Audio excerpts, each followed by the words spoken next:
wabarakatuh.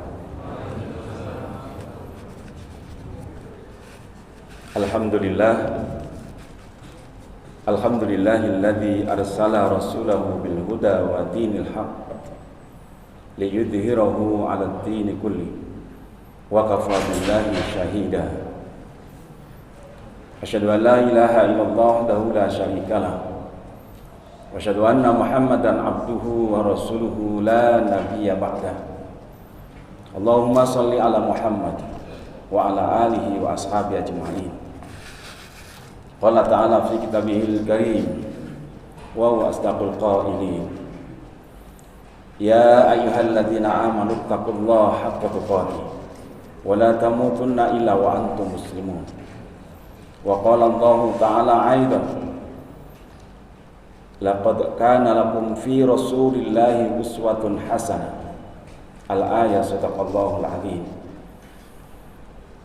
Hadirin jamaah salat subuh rahimakumullah. Alhamdulillah, pada pagi yang membahagiakan ini kita dipertemukan oleh Allah Subhanahu wa taala dalam majelis ibadah. Kita telah melaksanakan salat subuh berjamaah. Dan sebentar lagi kita akan ikuti bersama tausiah gerakan salat subuh berjamaah yang diadakan oleh Dewan Dakwah Kota Probolinggo. Mudah-mudahan Allah Subhanahu wa taala yang telah mentakdirkan kita, yang telah memberikan hidayah kepada kita untuk bertemu dengan saudara-saudara kita, hamba-hamba Allah yang saleh di rumah Allah ini. Mudah-mudahan tausiah ini nanti menjadikan kita untuk mendapatkan hidayah dari Allah Subhanahu wa taala. Salawat serta salam Allah mudah-mudahan tetap tercurah limpahkan kepada baginda Rasulullah sallallahu alaihi wasallam. Bapak, Ibu dan saudara sekalian, kajian salat subuh berjamaah ini sudah terhenti 3 bulan karena PPKM. Terakhir pada bulan Juni kita adakan di Masjid Taman Bahagia, dan kali ini kita adakan kembali. Saya tidak tahu PPKM ini sudah berakhir atau belum. Saya sudah lama tidak mengikuti. Mudah-mudahan ke depan terus akan kita adakan, karena sesungguhnya kegiatan ini adalah sebuah pencerahan, pembinaan dan tarbiyah untuk kita sekalian agar lebih mencintai Islam, mengenal Islam lebih jauh. Bapak, Ibu dan saudara sekalian, materi yang akan disampaikan oleh Ustadz Kiai Haji Dr. Agus Hasan Basori, LCMAG, adalah terkait dengan hijrah. Kita akan mengambil pelajaran terhadap hijrah yang dilakukan oleh Rasulullah SAW. Banyak nilai-nilai penting dalam hijrah itu.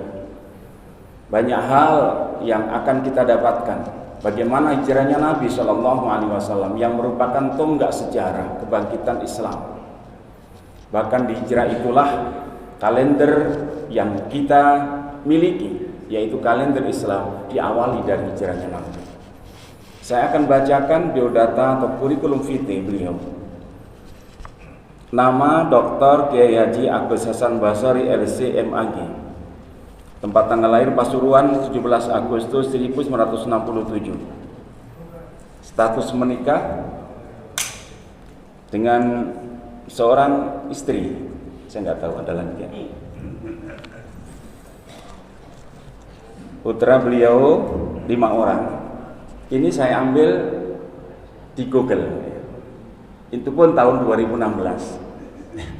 Masih ada 7. Bener gitu. Ya 7. Masya Allah ya. Riwayat pendidikan beliau mulai dari MI sampai beliau meraih gelar doktor itu cum laude. Subhanallah ya, Allahu Akbar. Kalau ini saya bacakan 1 jam nggak habis Pak. Ini ada 5 halaman. kurikulum vitae beliau. Ya. Beliau sekarang diamanai di satu pondok pesantren yang mungkin kita semuanya kenal bersama, yaitu pondok pesantren Al-Um. Beliau sekarang menjadi mudir pesantren tinggi Al-A'immah. Di dalam bidang karya ilmiah, beliau termasuk penerjemah beberapa kitab. Beliau juga mengarang kitab. Baik itu termasuk juga membuat sebuah artikel, baik itu taruh di koran maupun di tempat yang lain atau majalah yang lainnya.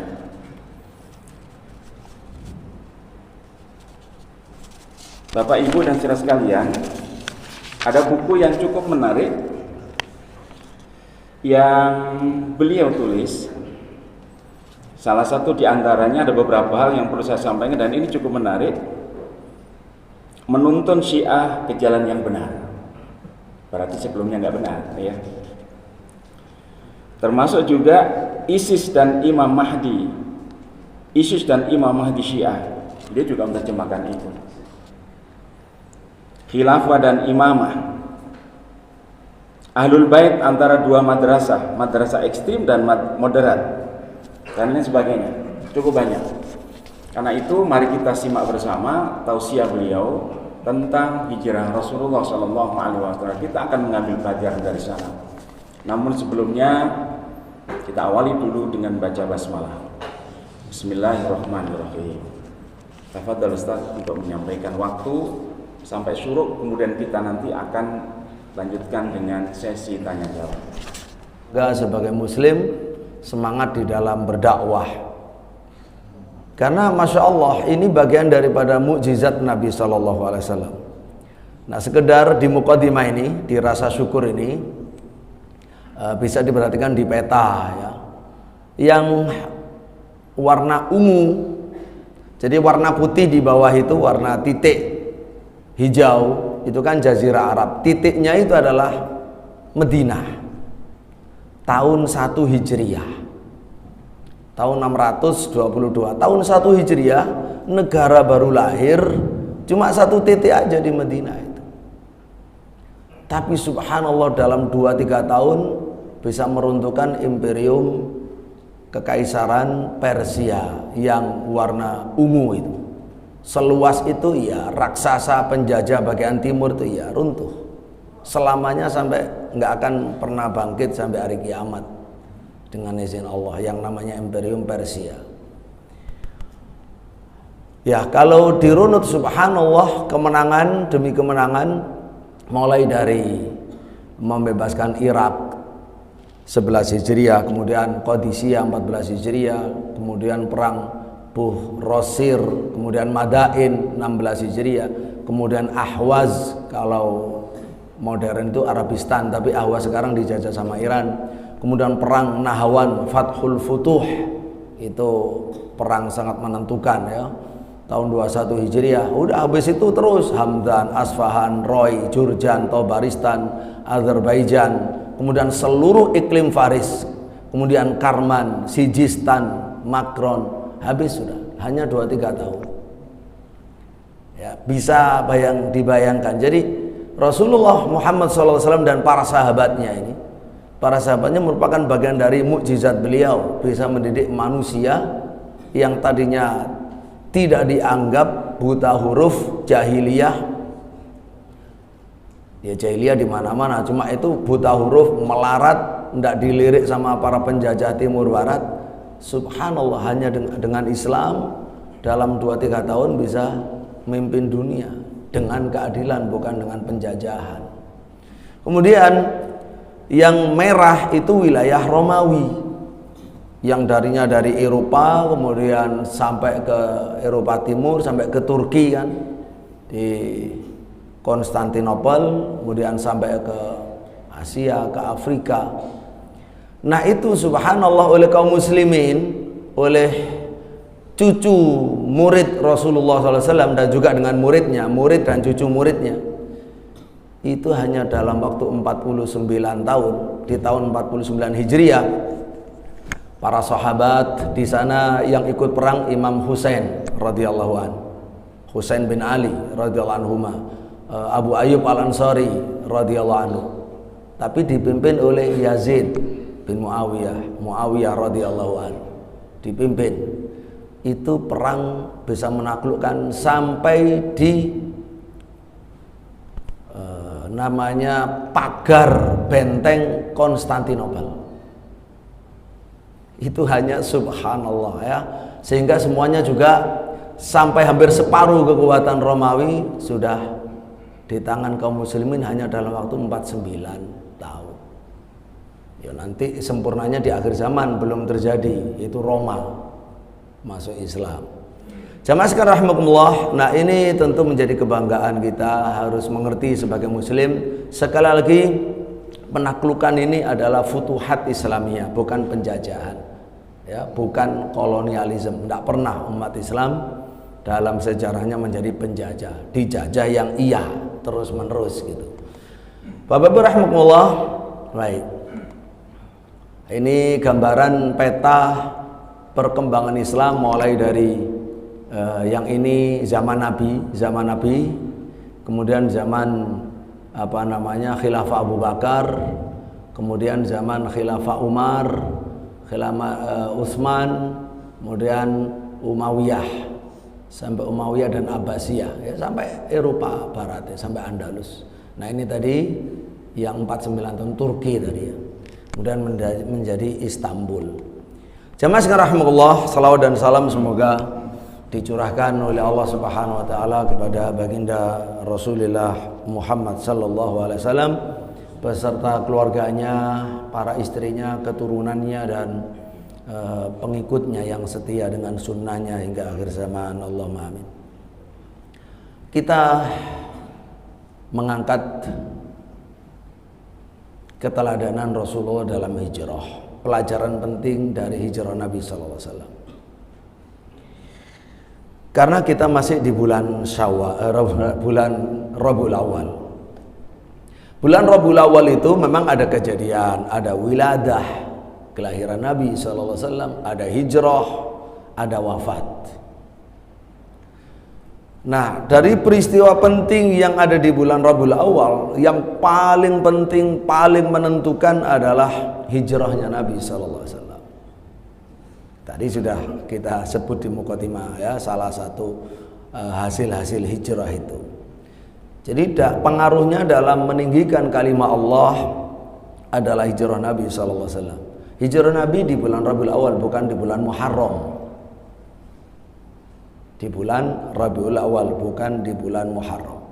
Maka Rabiul Awal juga syahrul hijrah. Nah, sedikit sebelum pelajaran kita di Muqaddimah hijrah ini, Syekh Mubarakfuri dalam Rahiqul Maktum mentarjih, menguatkan, mengikuti riwayat Ibnu Ishaq rahimahullah bahwa Rasulullah SAW keluar hijrah malam Jumat 27 Safar, keluar dari rumah malam hari.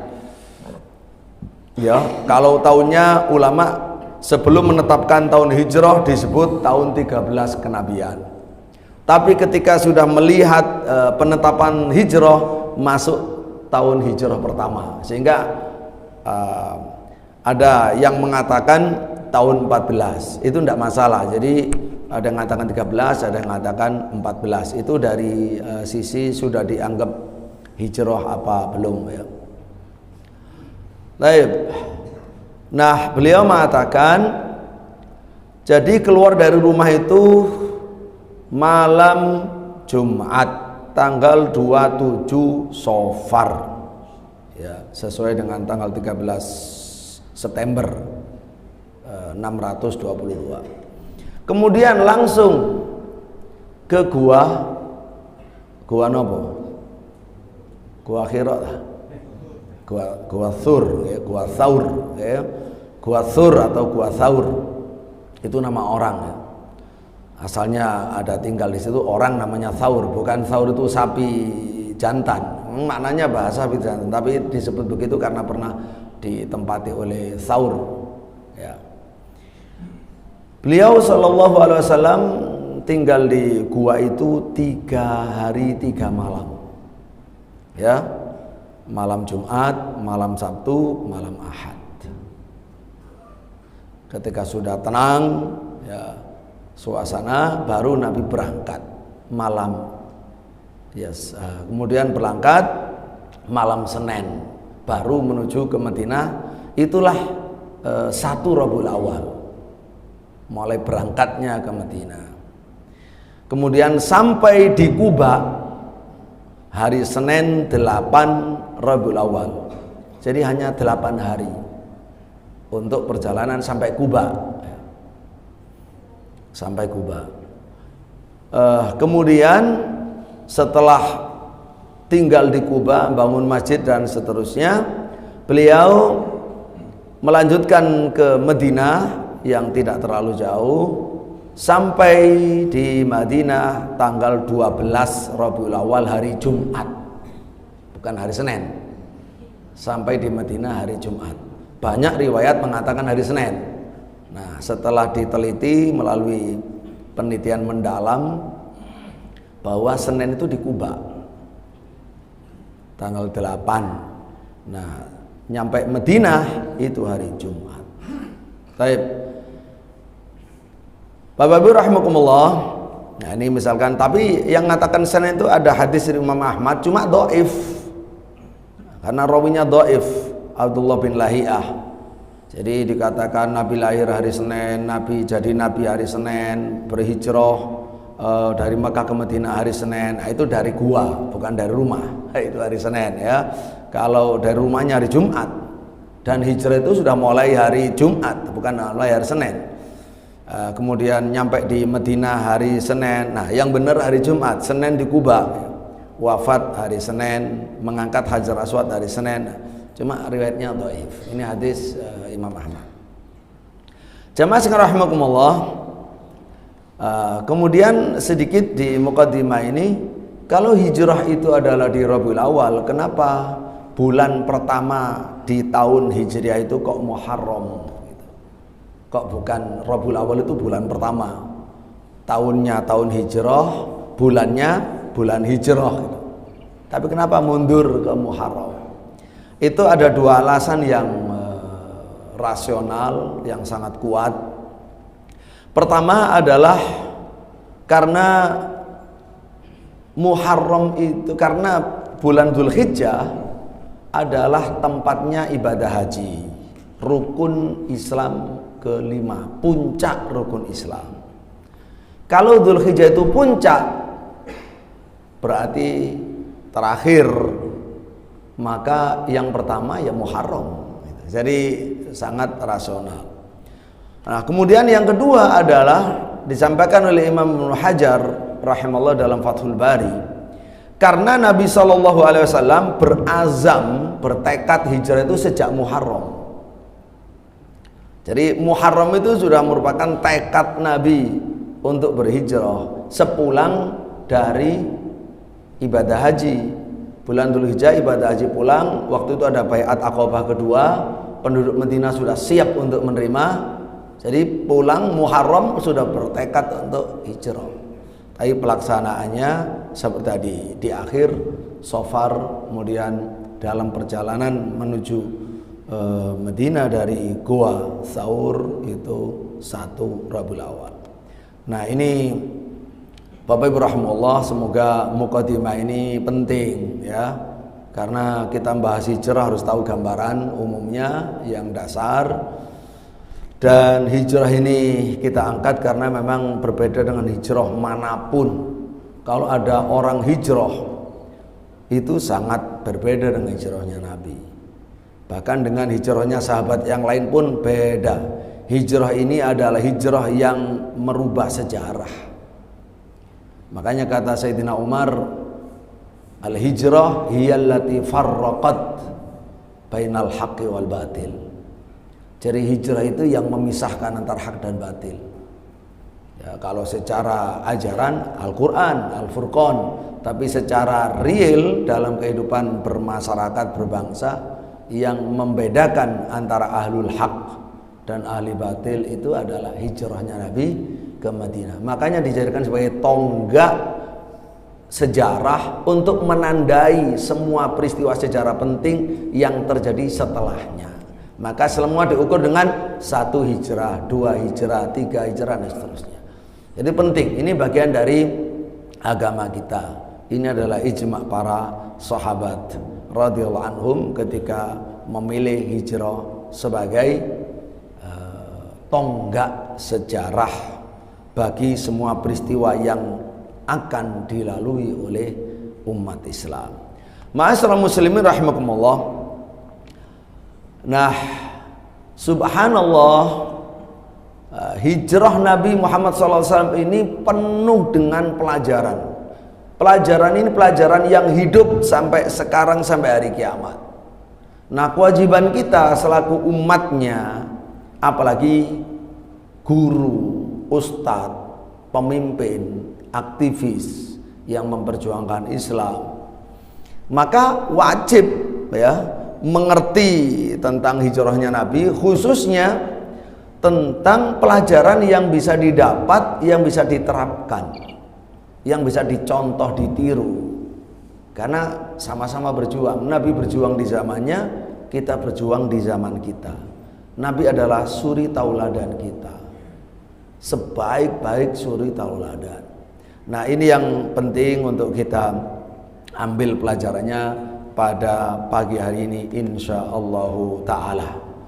Apalagi mengingat kondisi kita umat Islam hari ini di seluruh dunia, kondisi mustad'afun, kondisi yang lemah dan dilemahkan, ya miriplah dengan kondisi kelemahan, ketertindasan Rasulullah dan para sahabatnya, sehingga nilai-nilai dan semangat untuk bertahan hidup dan untuk berdakwah serta untuk membangun masyarakat yang beradab, ya, yang mulia, yang maju, itu sangat memerlukan keteladanan Rasulullah Muhammad SAW dalam hijrah dan seterusnya. Karena setelah hijrah pun setiap peristiwa ada pelajaran yang harus kita ambil. Ma'asyiral muslimin rahimakumullah, ya. Allah Subhanahu wa taala mengutus Nabi kita Muhammad SAW sebagai hamba dan rasul untuk memberi hidayah kepada umat manusia, untuk meninggikan kalimat Allah, untuk berdakwah tauhid, sekaligus untuk memberantas syirik. Kita nggak bisa kalau kita mengikuti Rasulullah hanya untuk dakwah yang akhlak-akhlak mulia dalam tanda kutip sempit, ya. Akhlak itu kita persempit maknanya. Kemudian yang kalau dakwah yang anti syirik itu kita nggak perulah, ya nggak bisa, ya. Itu satu paket. Rasulullah itu mengajarkan tauhid, memberantas syirik, itu satu paket. Dan dengan perangkat akhlak mulia, ilmu yang luas, kekuatan, keberanian, berhasil kaderisasi, sehingga secara serempak dalam waktu yang sesingkat-singkatnya tadi menguasai dunia, memimpin dunia, memberi contoh kepada dunia, menyebarkan rahmat dan keadilan ke seluruh dunia. Itu yang kehidupan Rasulullah itu, ya, sejarah yang cemerlang itu, sehingga siapapun kagum sampai hari ini. Orang kafir pun kalau mau membanding-bandingkan tidak ada duanya. Belum ada contoh manusia tokoh sebesar apapun di dunia mirip Rasul, mengalahkan Rasul SAW, tidak ada. Ma'asyiral muslimin rahimahullah. Dan ini semuanya adalah, ya tadi itu mukjizat. Mukjizat itu sesuatu yang mengherankan dan melemahkan lawan. Allah Subhanahu wa taala berfirman dalam surat Al-A'raf 158, "Qul ya ayyuhan nas, inni rasulullah ilaikum jami'an alladzi lahu mulkus samawati wal ard la ilaha illahu yuhyi wa yumit fa aminu billah wa rasulih an-nabiyil ummi alladzi yu'minu billah wa kalimatih wattabi'uh la'allakum tahtadun."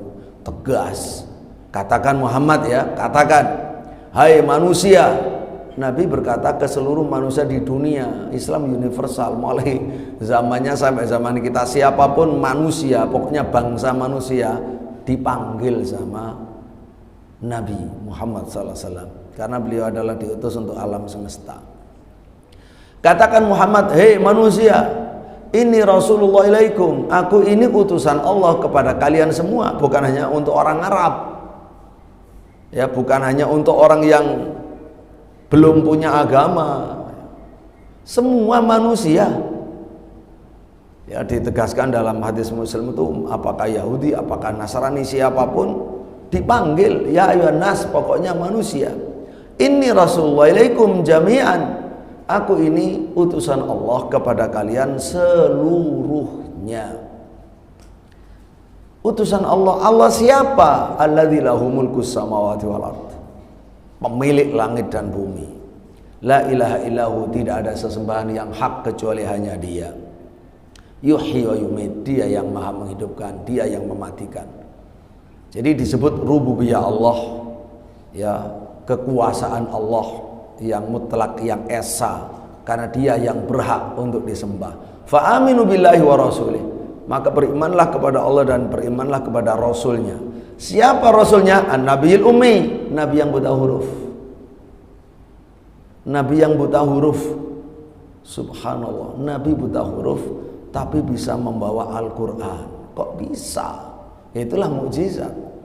Quran bukan Nabi karena belajar, lalu ngambil ilmu dari gurunya, atau ngarang, atau hasil pikiran. Enggak. Nabi nggak bisa baca tulis. Nabi nggak punya guru, Allah langsung yang ngajari. Itu dari Allah, Al-Quran itu. Maka keumian Nabi itu bagian dari kemukjizatannya. Kalau selain Nabi itu bagian daripada kekurangannya. Alladzi yu'minu billahi wa kalimatih, Nabi ummi yang beriman kepada Allah, beriman dengan seluruh kalimat-kalimatnya. Karena itu wattabi'uh, ittiba'lah, ikutilah Nabi Muhammad itu, la'allakum tahtadun, supaya kalian dapat hidayah. Jadi Bapak Ibu, kalau kita dalam setiap sholat membaca surat Al-Fatihah, ihdinas siratal mustaqim, jawabannya itu realnya ikut Nabi Muhammad. Kita berdoa ihdinas siratal mustaqim, siratal mustaqim itu jalannya Nabi Muhammad. Hidayah itu ada pada ikut Nabi Muhammad SAW. Kita minta di situ, minta kelanggengan dan kesempurnaan hidayah. Kita sudah dapat hidayah, kita tidak ragu-ragu. Lalu apa yang kita minta? Yang kita minta kelanggengan hidayah sampai wafat dan kesempurnaan hidayah. Karena Islam itu sangat tinggi, sangat luas dan dalam. Jadi hidayah selalu dikaitkan dengan ittiba Nabi. Ma'asyiral muslimin rahimakumullah. Lalu karena itu Allah berjanji, sudah menjamin Nabi mesti dimenangkan. Bahkan Allah menyatakan, ini penting sekali. Ini juga sebelum saya sampaikan pelajaran dalam bentuk poin-poin, ya. Illa tansuruh faqad nasarahullah. Kalau kamu tidak mau menolong Nabi Muhammad, faqad nasarullah, Allah sudah menolong Nabi Muhammad. Allah yang nolong. Jadi makanya kalau kita disuruh menolong Nabi, agamanya, itu untuk kita, ya. Kalau tidak, Allah sendiri udah jamin Allah akan menolong. Nabi sudah ditolong. Kapan Allah menolong? Perhatikan, ini termasuk nikmat hijrah. Pertolongan Allah yang dicontohkan ini yang terbesar. Idh akhrajahul ladzina kafaru, ketika Nabi diusir sama orang kafir. Jadi Nabi keluar dari Mekah itu diusir oleh penduduk Mekah karena nggak setuju dengan agama tauhid, dianggap sesat, dianggap memecah belah, diusir, bahkan mau dibunuh. Ya.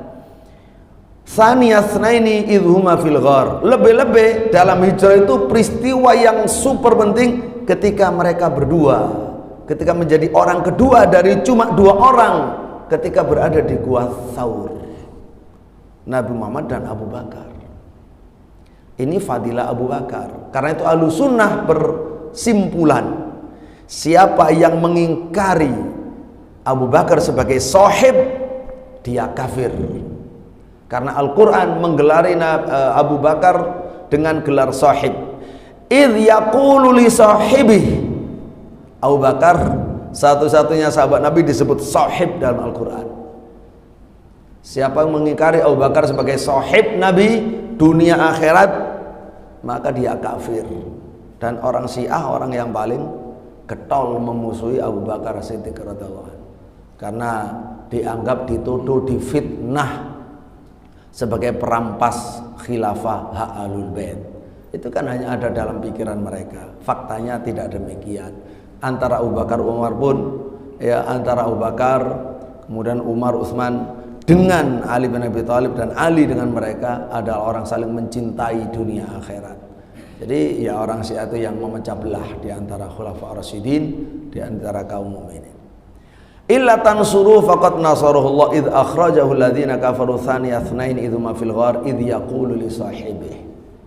Ingat, kata id, ingat. Allah memang menyuruh kita ingat. Makanya kalau kita ngaji sekarang tentang hijrah, ini bagian dari pelaksanaan ketaatan kepada Allah, karena Allah menyuruh kita mengingat. Ingat, ya, apa namanya, idh yaqulu li sahibihi, ketika berkata kepada sahibnya. Nabi berkata apa kepada Abu Bakar? La tahzan innallaha ma'ana. Kamu jangan bersedih Abu Bakar, Allah bersama kita. Abu Bakar bukan penakut, jangan salah faham. Waktu itu Abu Bakar takutnya, sedihnya itu bagaimana kalau Nabi tertangkap. Yang beliau pikirkan Nabi. Bukan dia takut mati, takut ketangkep. Bagaimana Nabi kalau sampai ketangkep? Karena orang yang mengejar sudah di mulut gua. Nanti kita lihat foto goanya dan video Goa Thaur seperti apa, biar kita mengerti gambarannya insyaallah ta'ala. Ya, la tahzan innallaha ma'ana. Nabi dalam keadaan hijrah dikejar, dibunuh sayembara, ya, mau sayembara untuk dibunuh, tenang, yakin seyakin-yakinnya, dan bisa mempengaruhi sahabatnya untuk yakin seperti dirinya. Subhanallah, ya, itu diantara rahasia-rahasia kemenangan. Fa anzalallahu sakinata, disitulah Allah nurunkan ketenangannya alaih, kepada beliau, wa ayyadahu bijunudin, dan Allah menguatkan dengan pasukan lam taruha, yang kalian tidak bisa melihatnya karena pasukan malaikat. Wa ja'ala kalimatal ladzina kafaru sufla, Allah menjadikan suara orang kafir itu di bawah, wa kalimatullahil ulia, dan kalimat Allah di atas. Wallahu azizun hakim. Allah Maha perkasa dan Maha bijaksana. Ma'asyiral muslimin rahimakumullah. Baik. Sekarang kita mulai masuk ke perpoin, ya. Peristiwa hijrah Nabi Muhammad SAW ke Madinah mengandung banyak pelajaran untuk kehidupan dan perjuangan. Yang pertama, at-tadhiyah. Bapak Ibu, pelajaran pertama adalah at-tadhiyah, pengorbanan. Setiap ulama, setiap dai, setiap pemimpin muslim, setiap aktivis muslim, bahkan setiap muslim sekecil apapun kedudukannya di masyarakat, tetap dalam hidupnya sebagai muslim untuk mempertahankan Islam, untuk meningkatkan Islam, untuk memperjuangkan Islam bersama-sama seluruh umat Islam, butuh pengorbanan. Itu wajib, tidak bisa tidak. Siapapun butuh pengorbanan. Berkorban apapun yang dimiliki, ya, rumah, toko di pasar, harta, keluarga, semua. Karena orang kafir menguasai rumah-rumah kaum muslimin yang berhijrah, hartanya, rumahnya, tanahnya, dan semuanya melaksanakannya lillahi ta'ala, lil fuqara'il muhajirin alladzina ukhriju. Jadi berkali-kali, ya, Allah menyebut Nabi dan sahabat itu diusir. Karena didesak terus sampai nggak bisa hidup di Mekah, di tanah kelahirannya. Ukhriju min diarihim wa amwalihim, diusir dari rumah dan hartanya, meninggalkan rumah, meninggalkan harta. Apa yang dicari? Jelas Allah yang menyatakan, Allah yang mengetahui hati para sahabat, semua sahabat yang hijrah bersama Nabi, termasuk sohibnya nomor 1 Abu Bakar, kemudian Umar, kemudian Utsman, kemudian Ali, itu disebut yabtahuna fadlah. Ini kondisi hati para sahabat. Waridwan minallahi waridwana, semuanya itu karena mencari karunia Allah, mencari ridha Allah, titik. Nggak ada karena faktor dunia. Ikhlas 100%. Ya, wa yansurunallaha wa rasulah, mereka selalu menolong Allah dan menolong Rasulnya. Ulaika humus shadiqun, itulah orang yang benar dalam beragamanya, orang yang jujur dalam keimanannya.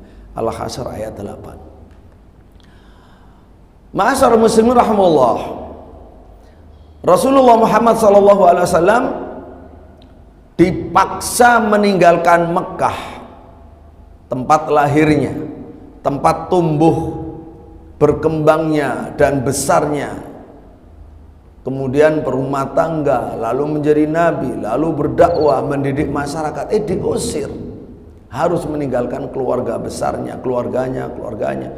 Beliau keluar itu dengan sedih luar biasa. Beliau yakin tapi sedih tapi yakin, ya, yakin dengan pertolongan Allah, sedih terhadap apa yang terjadi, memprihatinkan sekali, apalagi harus keluar dari kota suci Makkah. Beliau sampai mengatakan begini saat meninggalkan Mekah itu, sambil berucap, ucapannya ini adalah ungkapan kepedihan yang dalam. Wallah innaki la khairu ardillah wa ahabbu ardillah ilallah walaula anni ukhrijtu minki ma kharajtu. Demi Allah, hai kota Mekah, kamu adalah bumi Allah yang terbaik, kamu adalah bumi Allah yang paling Allah cintai. Kalau bukan karena aku diusir harus keluar darimu, niscaya aku tidak mau keluar. Ucapan Nabi pun ini diusir. Quran menyebut diusir, hadis menyebut diusir. Dan pengusiran manusia dari tempat miliknya itu adalah kejahatan besar. Kejahatan besar dalam Islam. Menurut ya undang-undang yang dikenal manusia pun besar, itu kan melanggar HAM berat itu kan, mengusir orang dari rumahnya, dari haknya gitu. Baik. Ini hadis Tirmidzi. Nah, Allah Subhanahu wa taala menyebutkan dalam surat Al-Anfal ayat 30, wa idz, nah disuruh lagi kita, ingatlah. Bapak Ibu, kita disuruh ingat memang. Ya, ingat perjuangan Nabi, ingat hijrahnya Nabi. Wa idz yamkuru bikal ladzina kafaru liyuthbituk au yaqtuluk au yukhrijuk wa yamkurun wa yamkurullah wallahu khairul makirin. Ingatlah ketika orang kafir memikirkan tipu daya terhadapmu Muhammad untuk menangkapmu atau memenjarakanmu atau membunuhmu. Hanya itu yang ada dalam pikiran orang kafir terhadap Nabi Muhammad sallallahu alaihi wasallam. Tangkap, penjara, bunuh. Nah, itu aja yang ada dalam benak orang kafir Quraisy. Ya, terhadap Nabi Muhammad yang berdakwah menegakkan tauhid dan keadilan. Mereka membuat tipu daya.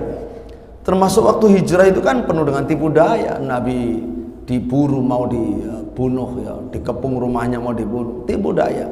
Tetapi Allah menggagalkan tipu daya mereka. Allah sebaik-baik pembalas tipu daya. Ma'asyiral muslimin rahimallah. Walaupun Nabi sallallahu alaihi wasallam, jangan lupa sholawat nggih,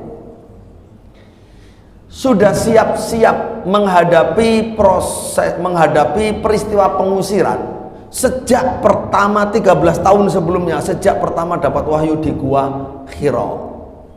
Kan itu sudah diingatkan sama Warokoh ya, yang memang orang yang ahli kitab, orang soleh, didatangi, dijadikan konsultan, berkonsultasi Karena Nabi khawatir siapa yang nemui di gua Hira itu apa itu.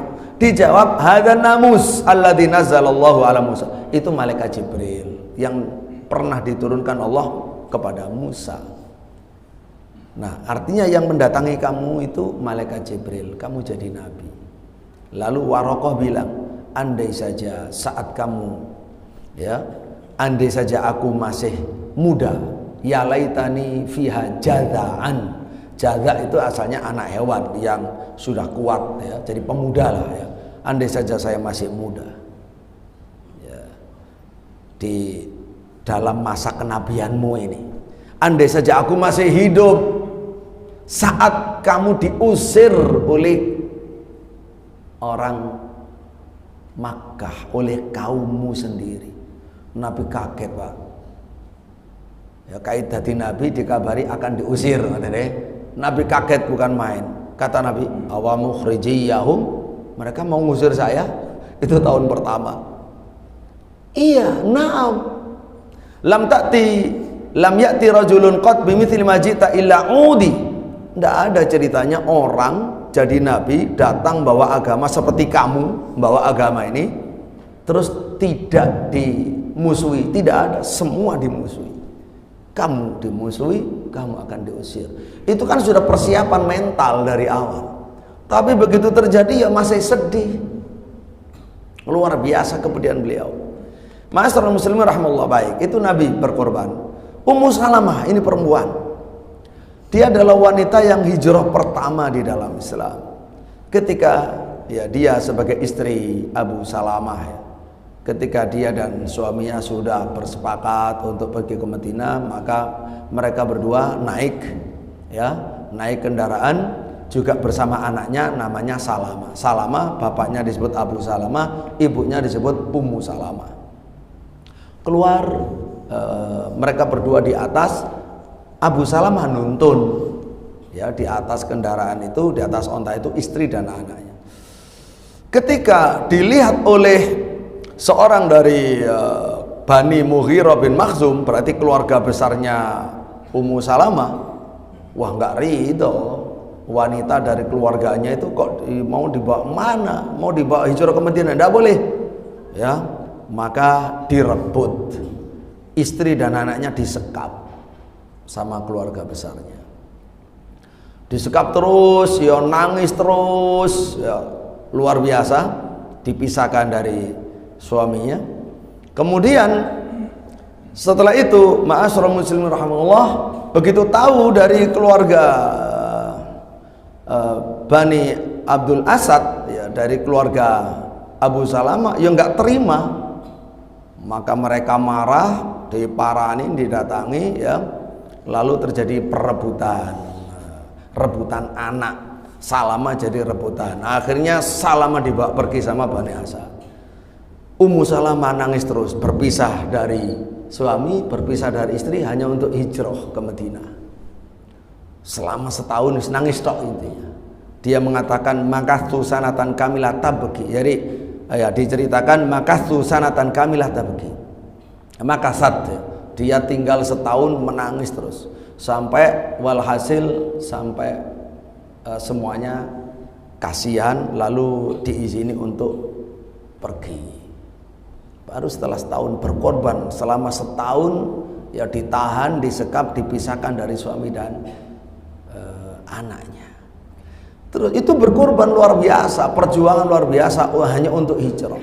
Contoh yang lain, Suhaib Ar-Rumi, sahabat Nabi ini ketika mau pergi dari Mekah ke Madinah, orang kufar Quraisy berkata, enak aja kamu pergi, kamu dulu datang kiri loh, sebagai gembel, sebagai budak. Setelah sekarang harta kamu melimpah, kamu jadi orang kaya, kaya kamu ini. Terus kamu mau pergi, kamu bawa hartamu? Nggak mungkin. Demi Allah nggak mungkin itu. Nggak mungkin bisa dibiarkan terjadi. Kata Suhaib, kalau menurut kalian, kalau aku berikan hartaku untuk kamu, untuk kalian, kira-kira aku dibiarkan nggak pergi? Udah, pokoknya hartaku kamu ambillah. Oh, kalau kamu serahkan semuanya, udah pergi-pergi, oh nggak apa-apa. Jadi beliau harus merelakan seluruh hartanya, berkorban seluruh hartanya, ya, diambil sama orang kafir hanya karena ingin hijrah bergabung dengan Rasulullah Muhammad sallallahu alaihi wasallam. Karena itu ketika Nabi mengetahui itu, langsung beliau berkata, Rabiha Suhaib, Rabiha Suhaib. Sungguh beruntung Suhaib, beruntung Suhaib, ya. Begitulah, jadi dia berkorban, mengorbankan seluruh hartanya untuk hijrah, untuk Islam. Karena itu di tempat saya ada mu'alaf, betul-betul ya dari daerah timur sini. Dia masuk Islam, dimusuhi keluarganya, musuhi keluarga istrinya, dimusuhi istrinya, anaknya juga dibuat ikut musuhi, dirampas semua miliknya, bahkan berkas-berkasnya. Akhirnya udah dia urus itu perceraiannya, selesai, mengurusnya bukan main, karena juga tidak ditolong sama pegawai-pegawai atau pejabat-pejabat yang ada, walaupun beragama Islam, tidak memuluskan, malah membuli, ya. Orang masuk Islam malah dibully gitu. Pokoknya dia merasakan kepahitan itu dari siapapun yang dijumpainya hanya karena ingin menjadi muslim. Ini sekarang belajar di pondok kami, saya beri nama Abu Suhaib. Abu Suhaib. Karena mirip dengan Suhaib lah. Jadi rela berkorban hanya untuk hijrah. Ya, untuk masuk Islam, untuk ikut Nabi Muhammad SAW. Jamaah sekalian, jadi itu pelajaran pertama. Jadi soal berkorban itu harus, jangan bersedih, ya, jangan eman untuk mengorbankan harta demi Islam, demi Allah, demi ikut Rasulullah SAW. Kedua, akidah lebih mahal dari tanah air. Tanah air mahal, tapi akidah lebih mahal. Akidah lebih mahal dari tanah air. Akidah Islam, akidah tauhid lebih mahal. Orang bisa saja kehilangan tanah air, tapi tidak boleh kehilangan akidah. Wala tamutunna illa wa antum muslimun. Nah, kalau berada di sebuah kampung tidak bisa menjalankan Islam dengan baik, baru bisa baik kalau dia hijrah, wajib hijrah. Tidak wajib bertahan di kampung di mana dia lahir. Tanah air kita itu di mana kita bisa menyembah Allah. Bisa menyembah Allah dengan sempurna. Bukan bertahan di rumah walaupun ditindas, bukan begitu. Jadi tanah air kita di mana kita bisa menyembah Allah dengan baik. Ma'asyiral muslimin rahimakumullah. Nah, untuk akidah lebih mahal dari tanah air, dalil-dalilnya seperti yang sebelumnya. Ucapan Nabi SAW kepada kota suci Makkah, wallahi innaki la khairu ardillah wa habbu ardillah ilallah walaula anni ukhrijtu minki ma kharajtu. Ya, rawahu Tirmidzi wa Ahmad wa Ibnu Majah, ya. Hadis sahih. Ketiga, pelajaran ma'asyiral muslimin dalam berjuang. Ini bagi kaum muslimin semuanya, bagi umat Islam, apalagi para pemimpin. Tidak boleh putus asa dalam kebaikan dan kebenaran, dalam menegakkan keadilan. Seperti Rasulullah SAW. Jadi harus niru. Rasulullah di Mekah itu yang 13 tahun, ya, dimusuhi, difitnah, dibenci, ya, ditindas juga sahabatnya sampai dibunuh. Itu tidak pernah Nabi SAW berputus asa. Jadi harus mengatakan la lil ya'as, tidak untuk putus asa. Tidak boleh putus asa. Nabi selalu mencari alternatif, mencari solusi. Ada solusi alternatif, ada solusi komprehensif. Solusi alternatif, beliau mencari cara, ya, karena sudah tidak bisa dengan cara apapun, berarti harus hijrah. Berusaha hijrah ke Habasyah, nyebrang ke Afrika. Hijrah pertama ke Habasyah. Nabi mencari itu solusi alternatif, bukan selamanya, hanya sementara sampai keadaan nanti kondusif. Kapan nggak tahu. Karena Nabi sayang kepada nyawa sahabatnya, tidak ingin sahabatnya jadi korban terus karena sudah ada yang dibunuh. Silahkan pergi ke sana, minta suaka, rajanya adil, tidak akan dibiarkan ada orang dizalimi di sana. Jadi keadilan, dicari pemimpin yang adil, walaupun kafir, kalau adil negaranya aman, sentosa dan kokoh. Gitu. Kalau adil, ya. Sehingga disimpulkan begitu oleh para ulama, innallaha yansuru daulatan adilah, ya, wa in kanat daulatan adilah wa in kanat kafirah, ya, wa la yansur daulatan zalimah wa in kanat muslimah. Jadi Allah menolong, ya, negara yang adil walaupun kafir, dan tidak menolong negara yang zalim walaupun muslim. Jadi soal keadilan ini memang tiang negara, pilar kehidupan berbangsa bernegara itu adalah keadilan. Jadi keadilan itulah makanya yang dicari oleh Nabi itu negeri yang adil, dan itu pentingnya informasi. Walaupun di Afrika nyebrang laut dilakoni, itu luar biasa, ya, pelajaran lain. Nah kemudian Nabi sendiri mencoba terus ke Taif, akhirnya semakin tidak karu-karuan, dan itu adalah perlakuan yang paling sadis, yang paling melukai hati Nabi selama Nabi berdakwah di Mekah. Selama Nabi berdakwah, itu pengakuan Nabi sendiri saat ditanya oleh istrinya Aisyah radhiyallahu anha.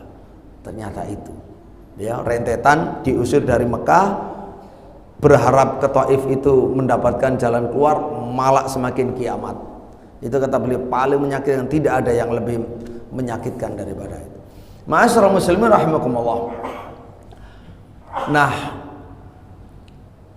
Nabi SAW setelah dari Taif itu dihinakan seperti tadi, apa yang bisa beliau lakukan?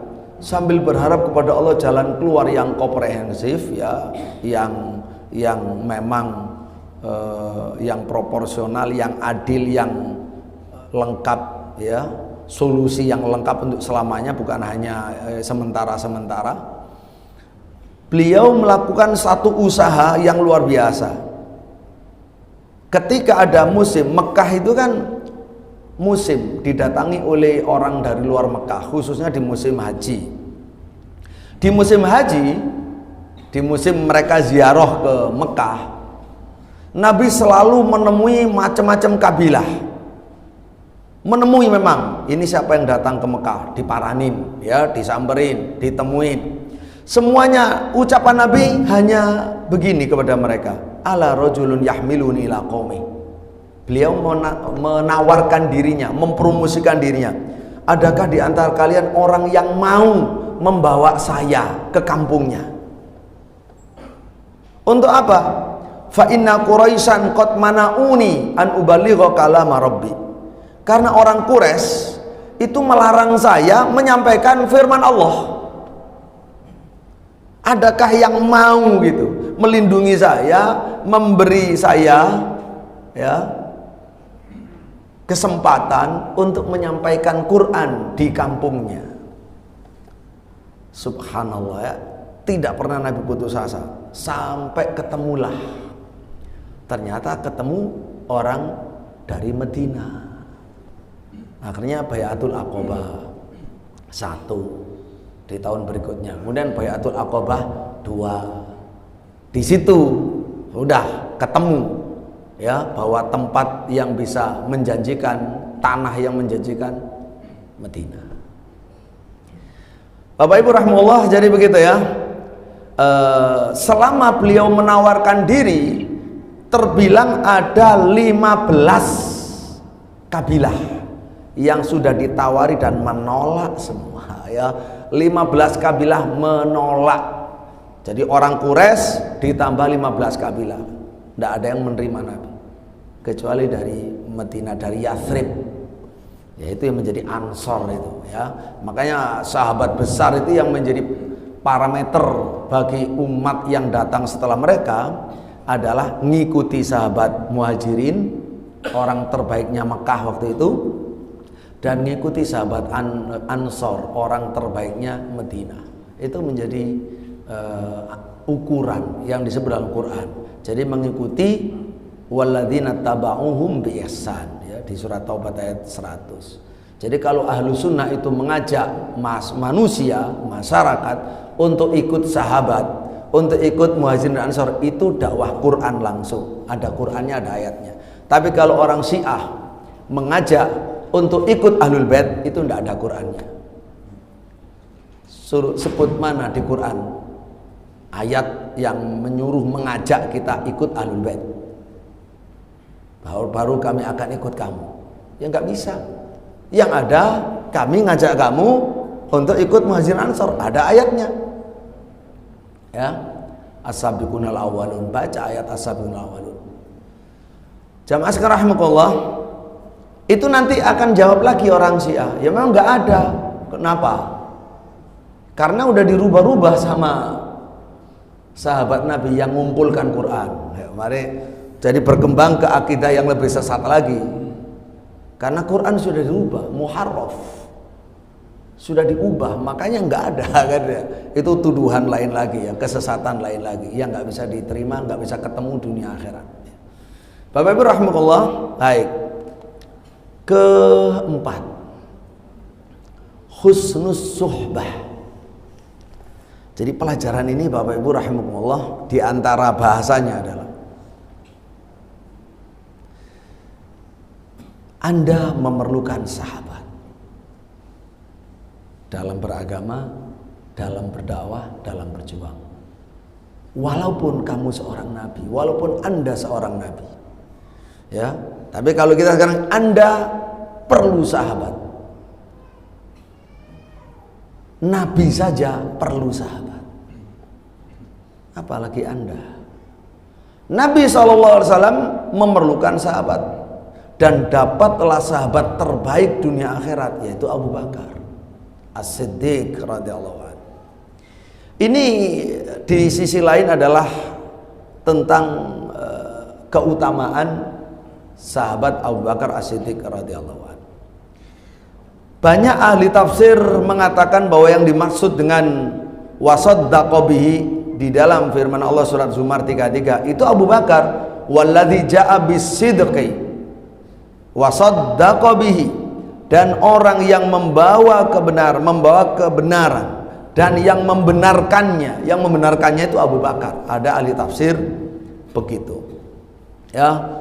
Nah, Rasulullah SAW berkata kepada Abu Bakar, aku diperlihatkan oleh Allah kampung tempat hijrah kalian. Kampung itu penuh dengan pohon kurma yang ada di antara dua labitain atau dua harrotain. Ya, ada dua bukit yang batunya hitam. Ya, di pintu masuk di dua pintu masuknya itu masing-masing di situ ada bukit berbatu hitam. Nah, kampungnya isinya kampung kurma. Itu tidak ada yang cocok kecuali Madinah. Memang baina harrotain tadi, baina labitain. Terus itu hadis Imam Bukhari. Dari sejak mendengar bahwa Nabi sudah diperlihatkan oleh Allah tempat yang dijanjikan sebagai tempat hijrah itu, Abu Bakar menyiapkan diri, menyiapkan kendaraan dan berharap untuk bisa menemani Nabi. Nah, waktu itu Abu Bakar sudah siap-siap. Lalu ditegur begini sama Rasulullah, ala rislik, tenang Abu Bakar, fa inni arju ayyu'dhanali, saya masih menunggu izin dari Allah. Ya, saya masih menunggu izin. Jadi awalnya enggak dipikirkan kalau Nabi ikut hijrah. Ya. Ternyata Nabi mau hijrah. Terus kata Abu Bakar, Anda mau hijrah? Loh, iya, saya mau hijrah. Akhirnya Abu Bakar menahan diri dan juga berharap bisa menjadi teman Nabi SAW. 4 bulan persiapan, menyiapkan 2 kendaraan, ya, disiapkan, dikasih makan, dirawat betul. Pokoknya kendaraan ini untuk hijrah, ya, bersama Rasulullah SAW. Jamaah sekalian rahimakumullah, begitu sudah waktunya Nabi kemudian siang-siang kan datang ke rumah Abu Bakar, siang-siang ngabari, dan itu waktu yang langka, tidak pernah Nabi datang siang, apalagi di sana kan kalau siang itu kan panas, semua orang masuk rumah. Tapi siang-siang panas terik yang luar biasa itu dia datang. Ternyata mengatakan bahwa sudah diizini. Lalu Abu Bakar kegirangan dengan mengatakan, "Asuba bi abi anta ya Rasulullah, saya menemani Anda ya Rasulullah." "Iya, kamu menemani aku dalam hijrah." Maka Abu Bakar itu, Bapak Ibu, begitu senangnya mendengar berita bahwa Nabi meminta Abu Bakar menemani beliau dalam hijrah, beliau girang itu sampai nangis. Nangisnya nggak mufakat, sampai Aisyah putrinya berkata, "Demi Allah, ya, saya belum pernah melihat sama sekali sebelum hari itu ada orang menangis karena kegirangan, ya, sampai aku melihat Abu Bakar bagaimana nangisnya karena kegirangannya itu luar biasa." Dan ini memang pilihan, dipilih oleh Allah, dipilih oleh Rasulullah. Gak salah pilih. Orang Syiah itu kan bilang, ya ini kan Abu Bakar baik, kan dia ada maunya, kan dia munafik, dia pura-pura baik. Itu kan ketika belum murtad lah. Ketika murtad ya udah murtad. Jadi dianggap seluruh pujian di Quran atau di dalam hadis itu Nabi kecele, ya kecele, ya Allah kecele gitu kan. Jadi wah itu akidah yang murtad lagi, lain lagi gitu kan. Jadi nggak bisa ketemu dalam hal akidah, ya. Dalam hal akidah, pikiran, agama nggak ketemu. Sama orang Syiah, Ahlus Sunnah nggak ketemu. Dunia akhirat nggak ketemu. Jamaah sekalian rahimahullah, kecuali kalau Ahlus Sunnahnya sesat meninggalkan sunnah, atau Syiahnya mengikut hidayah sunnah, baru ketemu satu kubu. Nah, kalau sendiri-sendiri ya tetap, apalagi memang Syiah itu yang selalu buku-bukunya, pimpinan-pimpinannya mengasah permusuhan. Makanya tadi diumumkan salah satu buku yang saya tulis dan saya terjemahkan, ya ini Pak, sengaja buku kecil biar enak dibaca, ISIS dan Imam Mahdi Syiah. Ya kalau ringkasnya saja, Bapak Ibu rahimahullah, ya dalam penilaian manusia di dunia, ya, ISIS ketika mempertontonkan video membunuh dengan sadis, termasuk kaum muslimin yang ditawan itu, ISIS itu jahat apa tidak? Jahat. Video-video itu apakah itu betulan, apa itu film, pokoknya yang dipertonton itu jahat, dan semua orang membenci perbuatan itu. Nah, kalau Bapak Ibu, kalau ISIS mempertontonkan kejahatan seperti itu, Imam Mahdi Syiah kalau muncul, Imam Mahdi versi Syiah itu lebih jahat, lebih kejam dari ISIS gitu. Itu maksudnya. Ya keterangannya panjang lebar di sini. Karena khusus membahas itu saja, bukti-bukti konkret dari kitab mereka dan pernyataan ulama mereka, memang Imam Mahdi versi Syiah itu kalau muncul apa yang akan dilakukan? Itu penting. Yang dilakukan ya hanya untuk membunuh. Membunuh siapa? Seluruh bangsa Arab tanpa kecuali. Lalu menghancurkan masjid. Lalu begitu bencinya, yang mati pun digali. Abu Bakar, Umar dibangkitkan dari kuburan untuk disiksa. Jadi jangankan yang hidup, yang mati aja nggak selamat dari balas dendam. Ya. Nah itu maksudnya, itu kan lebih kejam dari ISIS. Gitu ya. ISIS saja nggak menghidupkan orang mati untuk disiksa. Ini luar biasa. Bapak Ibu rahimahullah, itu Abu Bakar As-Siddiq radhiyallahu anhu. Akhirnya Abu Bakar keluar, luar biasa, keluar bersama Nabi sallallahu alaihi wasallam. Kalau keluar bersama Nabi itu selalu kadang di depan, kadang di samping, kanan, kiri, kadang di belakang, dan dengan penuh kewaspadaan. Sampai Nabi mengatakan ya kepada Abu Bakar, artinya menanyakan sikapnya itu. Artinya gimana? Maksudnya Abu Bakar melindungi? Iya. Saya tidak ingin, jadi kalau saya ada feeling musuh di depan, saya di depan Anda ya Rasul. Kalau saya punya curiga musuh sebelah kanan, saya akan sebelah kanan. Kalau saya menduga ada di belakang, saya lari ke belakang. Saya tidak ingin kalau ada musuh mengenai Anda, biar kalau mengenai Abu Bakar. Itu Abu Bakar Siddiq radhiyallahu anhu ya. Sampai ketika sampai di gua, Nabi Abu Bakar bilang, nyampe di gua itu malam, tanpa lampu. Di malam hari, Bapak Ibu, di malam hari gelap. Kan akhir bulan, tidak ada bulan ya. Akhir bulan gelap, meraba-raba. Masuk gua yang nggak pernah didatangi ya baru kali itu. Dan sempitnya bukan main. Dan memang banyak ular juga di sana di lubang-lubang itu. Maka anak ya Rasulullah, Anda diam di tempat ya Rasulullah, supaya saya amankan dulu di dalamnya. Dia masuk mengendap-endap meraba-raba nyari lubang. Kalau ada lubang disumpel, ada lubang disumpel. Khawatir nanti ada masuk ada ularnya kena Nabi kan. Itu Abu Bakar Siddiq radhiyallahu anhu ya. Subhanallah. Kalau zaman membaca dengan meresapi bisa menangis, mengenang aja menangis. Orang hebat, orang mulia ya. Ini betul-betul tsaniyasnaini idzuma fil ghar. Loh kok bisa Abu Bakar dikafirkan? Katanya munafik, Nabi kecelik, mengambil teman orang munafik, ngambil besan orang munafik ya, khalifahnya khalifah munafik, teman di kuburan munafik. Ini gimana? Yang satu munafik, yang kedua munafik, munafik semua. Jadi itu Nabi gagal dalam pandangan orang Syiah. Kalau model begitu kan Nabi gagal, bukan Nabi yang mulia. Digambarkan seperti itu. Jamaah sekalian rahimahullah. Nah ini Gunung Thaur. Ini Gunung Thaur. Gunung Thaur ya. Jadi nanti batu besar, jalan masuk dari bawahnya. Nah bisa melihat kelihatan hanya 4 kilo dari Mekah. Dari Mekah 4 kilo ya, masuk ke sini. Ini coba mari kita lihat. Bismillah. Jadi nyampe malam sebelum subuh, nyampe di sini dalam kondisi gelap.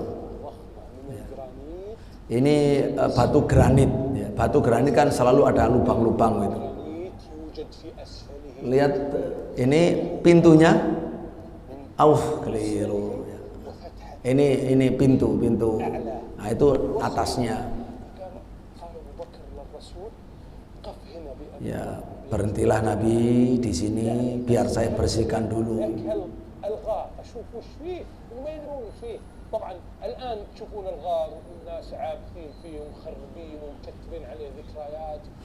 Ya, ini sudah tidak asli karena dicat-cat macam-macam ya.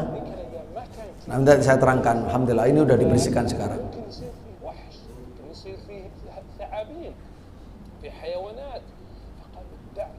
ما معه نور فدخل ولذلك تلك الليلة يقول عمر بن الخطاب رضي الله عنه أن تلك الليلة اللي أدخل أبو بكر الرسول في الغار خير من آل عمر. خلينا نشوف جاء وقال الرسول اجلس ودخل على شوي jadi masuk pelan-pelan di kegelapan malam meraba-raba ya, untuk mengamankan supaya tidak mengenai Rasul Sallallahu Alaihi Wasallam. Jadi masuknya bungkuk begitu, merangkak bungkuk.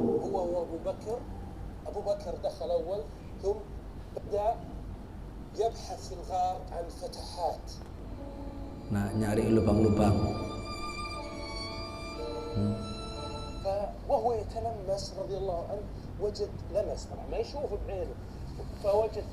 Jadi tidak melihat, hanya ngeraba-ngeraba, dapat 3 lubang. Ada 3 lubang.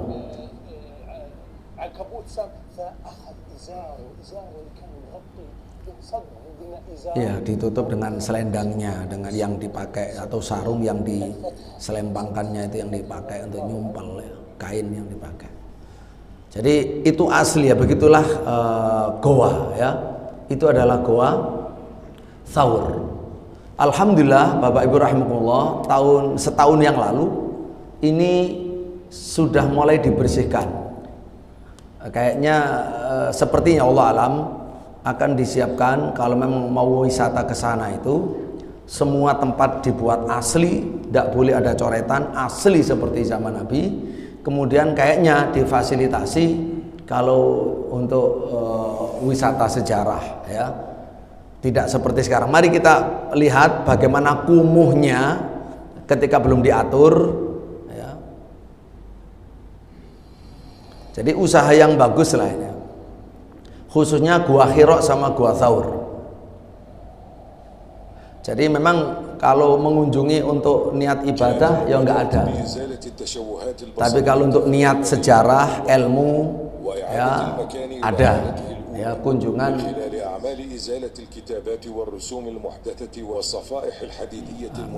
Ini kayaknya ini aja. Bismillah. Biar tidak.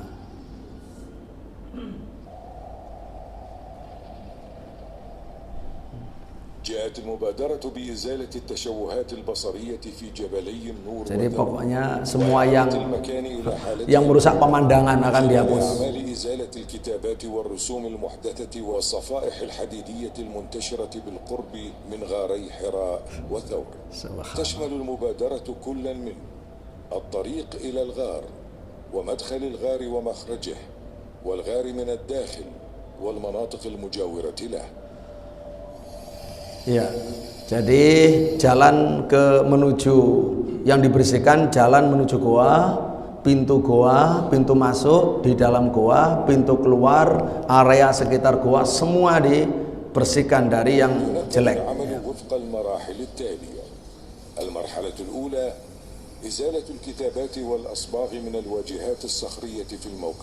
Jadi yang pertama adalah menghilangkan tulisan-tulisan dan cat-cat ini dari dua goa itu.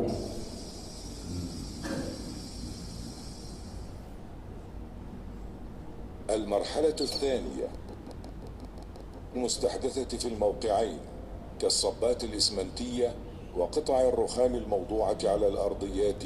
Yang kedua membersihkan semua yang baru dipasang, ditempelkan, apakah semen atau apa saja, itu dibuang, dihilangkan. المرحلة الثالثة إزالة المنشآت الخشبية والحديدية. Yang ketiga adalah pengarane gubuk-gubuk begini ini, mau dari kayu, mau dari seng, dari itu ya dihilangkan.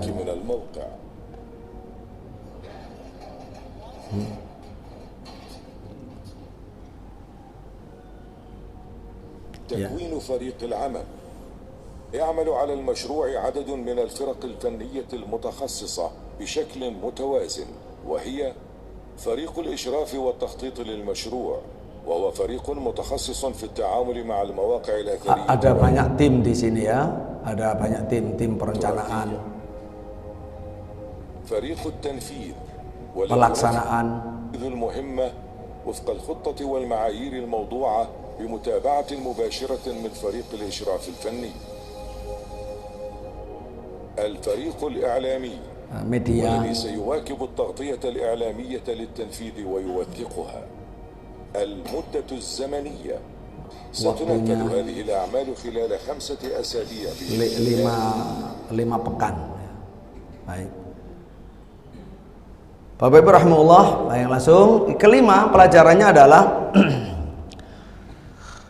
perencanaan yang sempurna. Keenam, pendelegasian SDM yang tepat ya. Pendelegasian SDM yang handal dan tepat itu. Penempatan orang yang ahli ya, ini penting sekali. Hijrah ke Madinah ini luar biasa, sempurna perencanaannya, sempurna pelaksanaannya, lengkap unsur-unsurnya dan SDM-nya. Pokoknya subhanallah ya.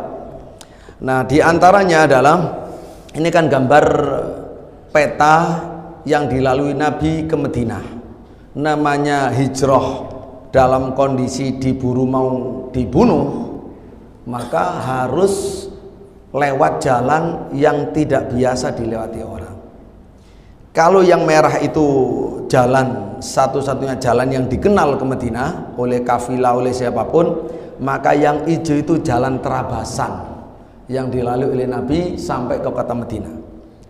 Dan perlu diketahui, ketika ke Madinah itu ke arah utara, Nabi dan Abu Bakar merencanakan larinya tidak ke arah utara, ke selatan dulu. Lari ke arah yang berbeda. Perhatikan ini, yang ya Bapak Ibu rahimahullah, ini kan ya tujuan Madinah itu kan utara, tapi Nabi keluar dulu ke selatan. Kemana? Ke Gua Thaur. Orang pating geleber ya, orang sibuk nyari ke utara, Nabi aman ke selatan untuk sembunyi di Gua Thaur selama 3 hari. Orang ribut hanya 3 hari, setelah 3 hari tenang. Gitu ya.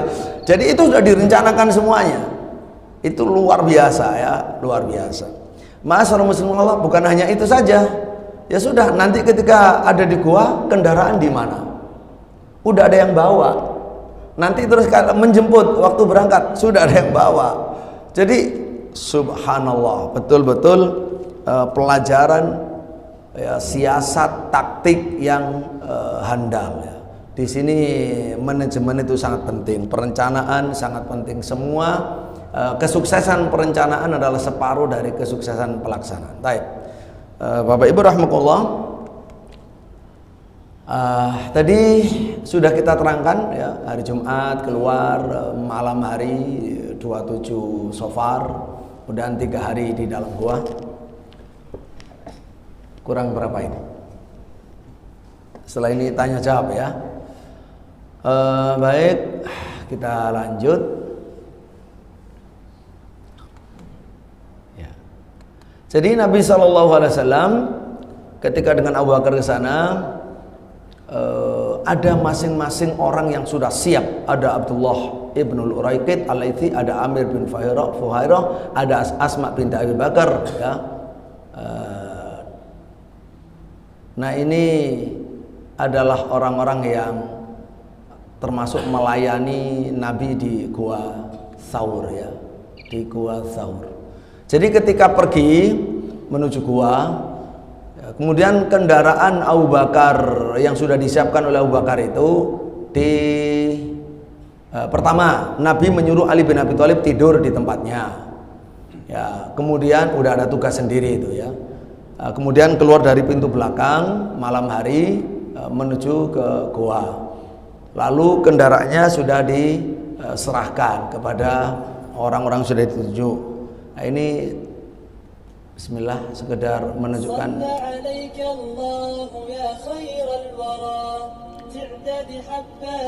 rumah Khadijah itu Masjidil Haram, ini rumah Abu Bakar.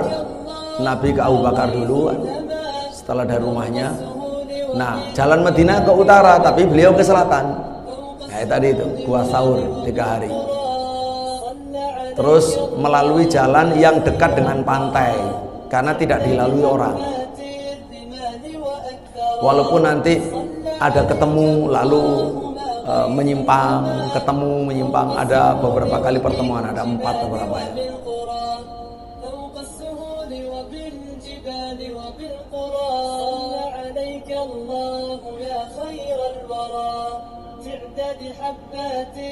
Dan hari ini bisa napak tilas, betul-betul Thorik hijratin Nabi itu bisa dinapak tilasi. Praktek dari orang-orang ahli yang sudah mencoba, karena memang ini digalakkan di Saudi itu untuk wisata ya. Itu selama 13 hari ya, selama 13 hari baru nyampe di Madinah dengan jalan yang sama. Itu ada banyak wawancaranya, video-videonya ya. Nah, di salah satu jalan yang dilalui oleh Nabi ditemukan ini aneh Bapak Ibu ya. Ada prasasti di batu yang dilalui, ini jalan yang sekarang, yang dulu dilalui oleh Nabi saat hijrah di gunung-gunung begini ya. Itu ada tulisan. Nah, ini di batu ini bentuknya. Kita perbesar. Nah, ini ada tulisan prasasti. Apa tulisannya? Allahumma sholli ala Muhammad an-nabi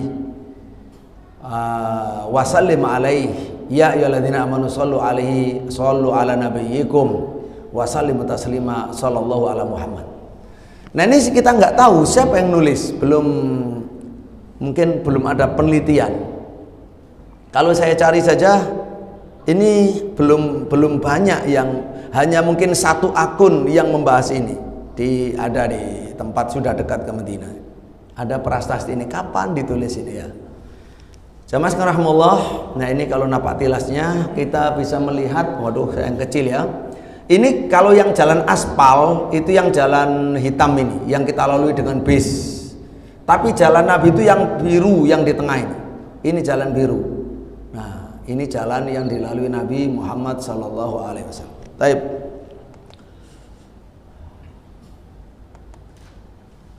Nah, peran wanita biar mengerti sekarang di antara bentuk bagaimana Nabi membagi tugas. Satu, Ali bin Abi Thalib menjaga tempat tidurnya, setelah itu menyampaikan amanah titipan, barang titipan ke pemiliknya, karena dulu titip sama Nabi. Untuk membalikannya harus orang dari keluarganya Nabi. Kemudian yang kedua, peran wanita ya. Aisyah bercerita Asma itu yang menyiapkan rangsumannya ya, bekalnya dengan cepat sekali. Kemudian ada wadah dari kulit untuk mewadainya, lalu untuk cangkingannya itu setagennya dibelah dua, lalu untuk ikat itu ya, untuk mengikat, maka disebut dzatun nitaqain. Nah, Asma binti Abi Bakar ya, Masya Allah. Kemudian berikutnya untuk anak-anak dan pemuda, Abu Bakar ya.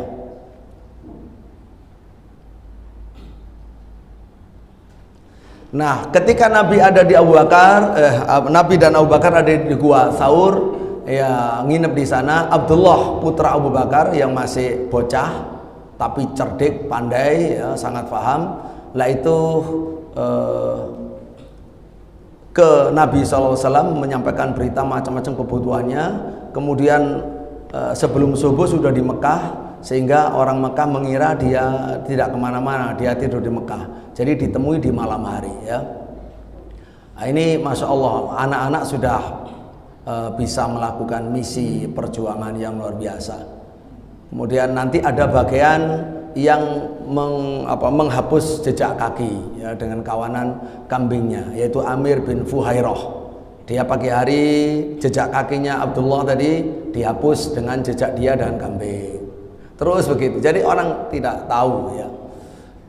Itu di antara perencanaan yang sangat matang ya, dan sangat sempurna, melibatkan ada panitia untuk logistik, untuk cateringnya, perbekalannya, namanya lajnah tamwiniyah, ada lajnah tamwihiyah untuk penyamaran, untuk pengkelabuan, untuk kamuflase ya, itu ada sendiri, termasuk Ali bin Abi Thalib. Ada lajnah panitia untuk media sekaligus untuk intelijen ya, telik sandi, ada seperti Abdullah bin Abi Bakar. Ada lajnah tadliliyah, lajnah untuk penyesatan ya, penyesatan musuh ya, disesatkan seperti Amir bin Fuhairah ya, untuk penyesatan, penghapusan jejak. Ada lajnah irsadiyah, lajnah untuk petunjuk jalan, sekaligus muasalat, transportasi, karena yang mengamankan Abdullah bin Uraikid, Abdullah bin Abi Uraikid. Kemudian ada lajnah atau panitia pendampingan ya, menemani Nabi, murafaqah Abu Bakar As-Siddiq radhiyallahu anhu dan seterusnya.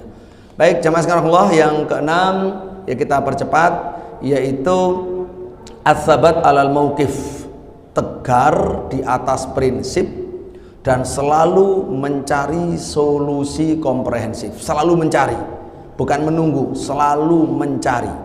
Ada peristiwa apa, solusinya apa, solusinya apa. Tadi ada solusi sementara, ada solusi yang sebenarnya ya, yang komprehensif. Itu terus dilakukan oleh Nabi SAW. Ketujuh adalah keyakinan yang luar biasa dan tawakal kepada Allah Subhanahu Wa Taala. Ini faktor menentukan, ini immateri, ini faktor agama. Itu yang membedakan antara para pejuang yang berhasil dari para mujahidin dan ulama-ulama pendahulu kita dengan kondisi banyak umat Islam. Soal diyakin, yang pendahulu kita berperang untuk agama, untuk ridho Allah. Sebagian orang yang membuat kocar kacir, dia berjuang untuk kursi, untuk uang, untuk jabatan, untuk promosi, untuk ini, untuk itu, dunia. Nah, itu yang menjadikan tidak mendapatkan pertolongan Allah, ya. Makanya keyakinan Rasulullah tadi saat dikejar, ketika di mulut gua tadi tak gambarkan kan, ada gambar mulut gua, ada ankabut, ada laba-laba, sarang laba-laba, ada merpati, ya. Kalau gambar itu khilaf, karena hadis-hadisnya secara umum hadis-hadisnya dhaif, sehingga para ulama mengingkari, tidak ada itu. Gua tetap asli, tetapi Allah membutakan mata mereka. Tetap. Makanya Abu Bakar, seandainya mereka itu melihat ke bawah begini, kan tadi kita masih gambaran ya, mulut gua. Seandainya mereka melihat begini, kita kelihatan. Karena kan memang mulut gua itu di bawah tadi, sudah, alhamdulillah kita sudah melihat videonya. Seandainya mereka melongok gini, kelihatan ya Rasulullah. Abu Bakar nggak cerita kalau di situ ada laba-laba, nggak ada. Makanya para ulama yang mengingkari riwayat itu karena kedhaifannya, itu ya sudah, memang dibutakan aja sama Allah. Nah, yang lain yang masih menggunakan itu, karena termasuk memang Imam Ibnu Katsir menghasankan salah satu sanad khusus laba-laba. Kalau merpati lain lagi, ya nggak ada. Yang sanad laba-laba itu yang dikuatkan sama Imam Ibnu Katsir gitu ya. Nah, kalau yang lain kan kamu mau kemana? Mau lihat gua? Nggak usah, aku udah ke situ. Ada laba-labanya, ada merpatinya. Kalau dimasukin orang kan mereka sudah kabur kan ya. Nah, itu ada yang mengatakan begitu. Nah, itu karena Imam Ibnu Katsir menghasankan sanadnya. Jadi walhasil itu khilaf di antara para ulama tentang sanadnya bisa diterima apa tidak. Tidak masalah, semuanya yakin Nabi dan Abu Bakar dilindungi oleh Allah. Dengan dibutakan matanya, tidak bisa melihat mereka berdua ada di sana. Itu karena keyakinannya. Abu Bakar yang mengkhawatirkan Rasul, begitu sudah ditalkin kembali, sudah. Kalau kan tadi itu ya, lau anna ahadahum nadhara tahta qadamail absarana. Kalau salah seorang mereka ya Rasulullah melihat di bawah kakinya, pasti melihat kita. Kata Nabi, madzannuka ya Abu Bakar bisnaini Allahu salisuhuma. Abu Bakar, menurutmu bagaimana kalau ada dua orang yang ketiganya itu Allah? Diingatkan lagi kepada Allah. Mereka berdua, tapi Allah ketiga yang akan melindungi. Gak usah khawatir. Nah, langsung Abu Bakar kembali yakin seperti Nabi SAW, ya. Jadi karena dinasihati oleh Nabi, itulah hebatnya Rasulullah dan sekaligus sahabatnya Abu Bakar As-Siddiq radhiyallahu anhu. Dan itu kata Imam Nawawi, bayanun azim. Ini kata Imam Nawawi, li tawakkulin Nabi sallallahu alaihi wasallam hatta fi hadzal maqam wa fi fadilah li Abi Bakar As-Siddiq radhiyallahu anhu wa hiya min ajalli manaqibih. Jadi satu sisi keagungan tawakal Nabi, di sisi lain keutamaan Abu Bakar. Bahkan kata Sayyidina Umar, semalam di gua bagi milik Abu Bakar bersama Nabi itu lebih baik dari semua kebaikan Umar dan keluarga Umar. Ya, Umar mengakui itu adalah manaqib Abu Bakar yang terbesar, sampai diabadikan dalam Quran langsung disebut sebagai sahib, gitu kan. Baik, jamaah sekalian rahimakumullah. Nah, terakhir kalimat tauhid, tuwahhidul ummah. Kalimat tauhid itu yang menyatukan umat. Umat Islam ini akan bersatu kalau memang sudah mengesahkan Allah, ya, mentauhidkan Allah. Itu tentu cerminan dari apa yang dilakukan oleh Nabi dan para sahabatnya. Itulah sefikroh, sehati, semisi, seperjuangan yang harus kita tiru, ya. Itu tentu sebagai bentuk kesempurnaan kita dalam beragama. Lebih-lebih Nabi mengatakan, ini hadis Nabi, silakan terakhir ini, misk khitamuhu misk salahu awwali hadil ummah bizudi wal yakin. Umatku yang pertama itu kenapa baik? Karena dua faktor, karena zuhud dan yakin. Kepada dunia zuhud, kepada akhirat yakin. Nah, wahalaku akhiruha, umatku yang akhir akan hancur. Kenapa hancur? Bil bukhli wal amal, dengan bakhil dan angan-angan dunia terus. Bakhil dalam perjuangan dan angan-angan dunia terus, nggak eling mati. Itu yang menghancurkan kita. Jamaah sekalian Allah, dari demikian di antara yang bisa kita sampaikan 8 pelajaran dari hijrah Rasulullah Muhammad SAW. Tentu bukan pembatasan, tapi karena waktu yang terbatas dan ini yang bisa kita sampaikan, semoga berguna, bermanfaat. Allahumma amin. Selebihnya kita kembalikan kepada Bapak Ketua selaku moderator. Alhamdulillah, Bapak Ibu dan saudara sekalian, kita telah mendapatkan gambaran yang cukup rinci, cukup detail terkait dengan masalah hijrah. Bulan Rabiul Awal, banyak orang cuma melihat bahwa Rabiul Awal adalah kelahiran Nabi.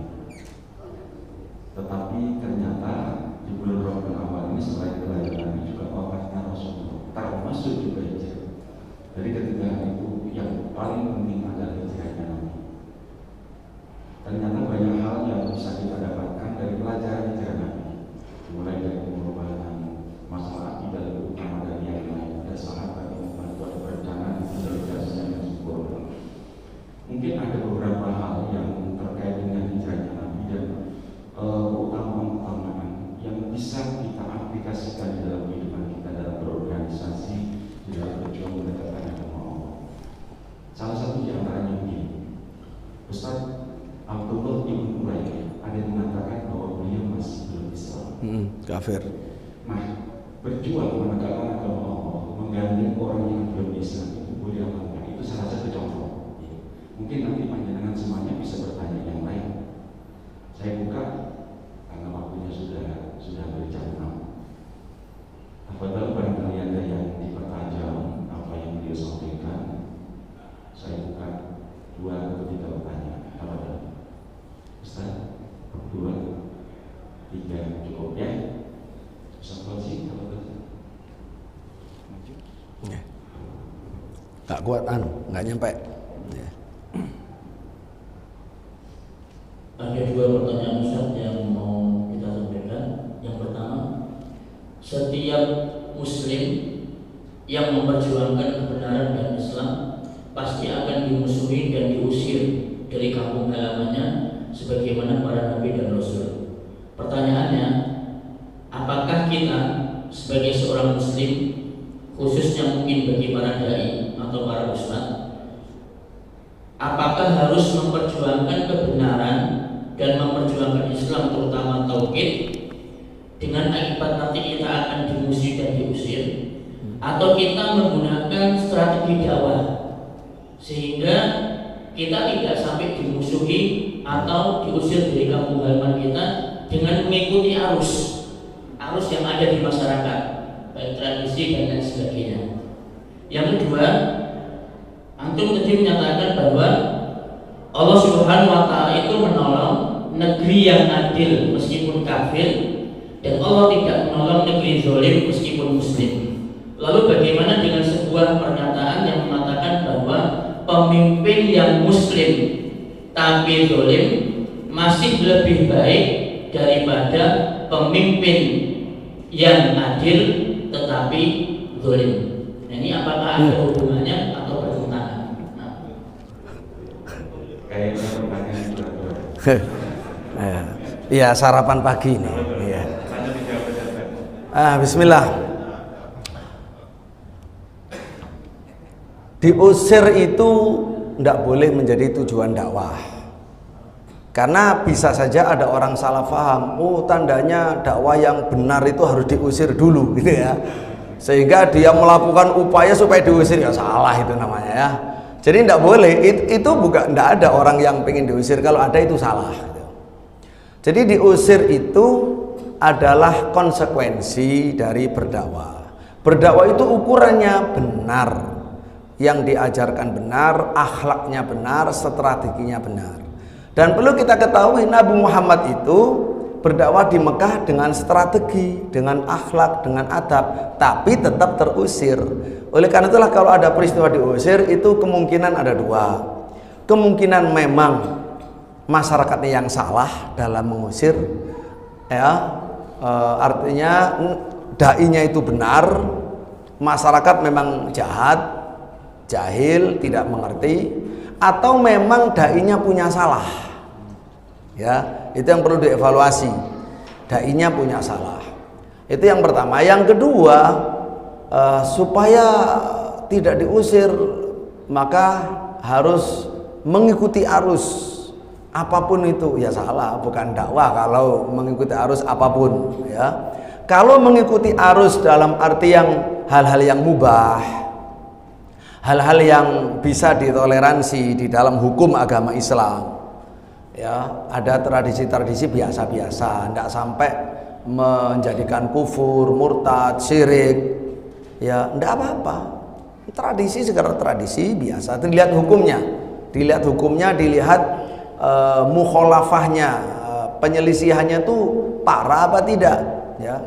Kalau penyelisihannya itu biasa-biasa sementara ada yang bisa didandani, ya merem aja dulu. Seperti contoh Nabi Muhammad SAW tidak pernah mengganggu, meruntuhkan patung yang mengelilingi Ka'bah selama ada di Mekah. Nabi bersabar karena tahapannya bukan di situ. Tahapannya mengenalkan kalimat la ilaha illallah, bukan meruntuhkan patung. Mengajari supaya bisa faham dan menerima. Nah, kapan patung diruntuhkan? Ketika Fathu Makkah. Perlu hijrah dulu, kemudian setelah berhasil baru patung-patung diturunin, ya. Jadi ada kemungkaran walaupun besar, jika memang belum waktunya, masih banyak yang dikerjakan yang lain yang lebih mendasar, ya ditinggalkan. Kalau itu akan beresiko, ya ditinggalkan. Memang resiko itu juga dipertimbangkan, Nabi juga mempertimbangkan resiko, tapi ada batasnya. Tapi kalau Nabi sudah nggak boleh menyampaikan ayat, nggak boleh menjelaskan kesesatannya nyembah patung, ya kan nggak bisa toleransi situ kan. Atau diminta untuk udah sehari kamu nyembah Tuhan kami, sehari kami nyembah, ya kan nggak mungkin seperti itu. Nah itu nggak boleh kita ikut arus, nggak boleh.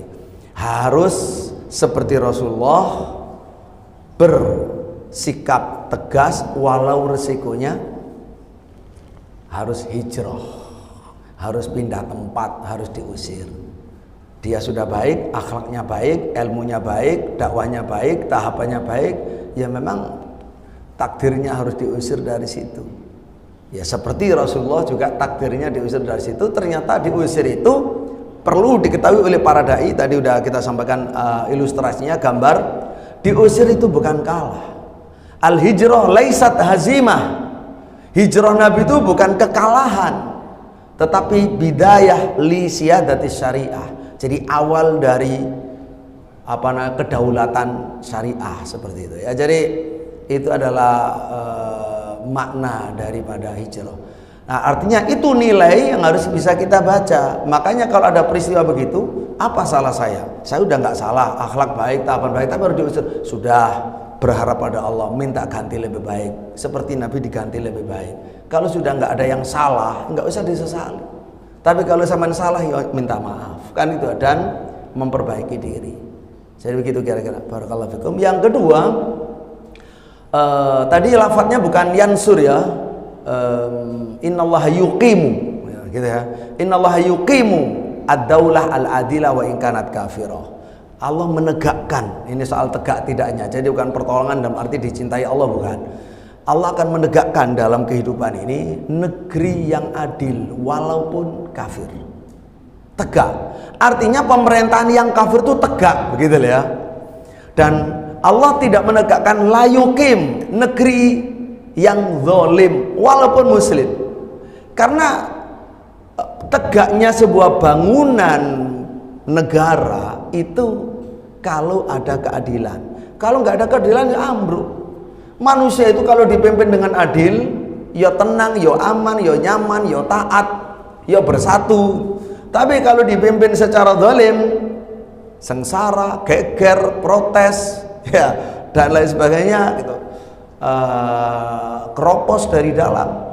Belum lagi doa macam-macam kepada pemimpin yang zalim, akhirnya ya dilaknat oleh Allah kan, dia itu parah. Makanya Nabi sampai mengatakan, jadi pemimpin yang terbaik di antara kamu, yang mencintai kamu, kamu mencintai mereka, yang mendoakan baik untuk kamu, kamu mendoakan baik mereka. Tapi pemimpin yang paling buruk, dia membenci kamu, melaknat kamu, kamu pun demikian membenci dan melaknatnya. Itu hadis Nabi.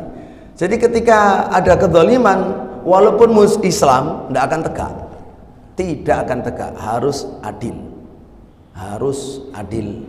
Dan itu yang sudah dicontohkan oleh Nabi SAW, sampai digambarkan gambaran saja. Lau anna Fatimah binta Muhammad saraqat laqata'tu yadaha.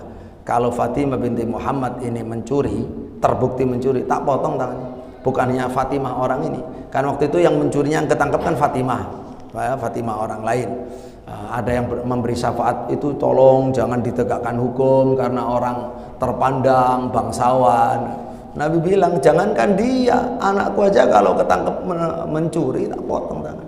Itu bukti keadilan Nabi SAW. Barakallahu.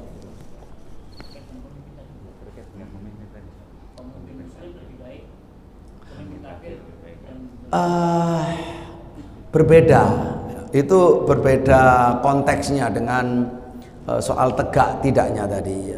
Maksudnya itu adalah pemimpin muslim yang zalim lebih baik dari pemimpin kafir yang adil. Itu maksudnya kita punya negeri muslim, pemimpin muslim tapi zalim. Ada negara kafir, pemimpinnya kafir, adil.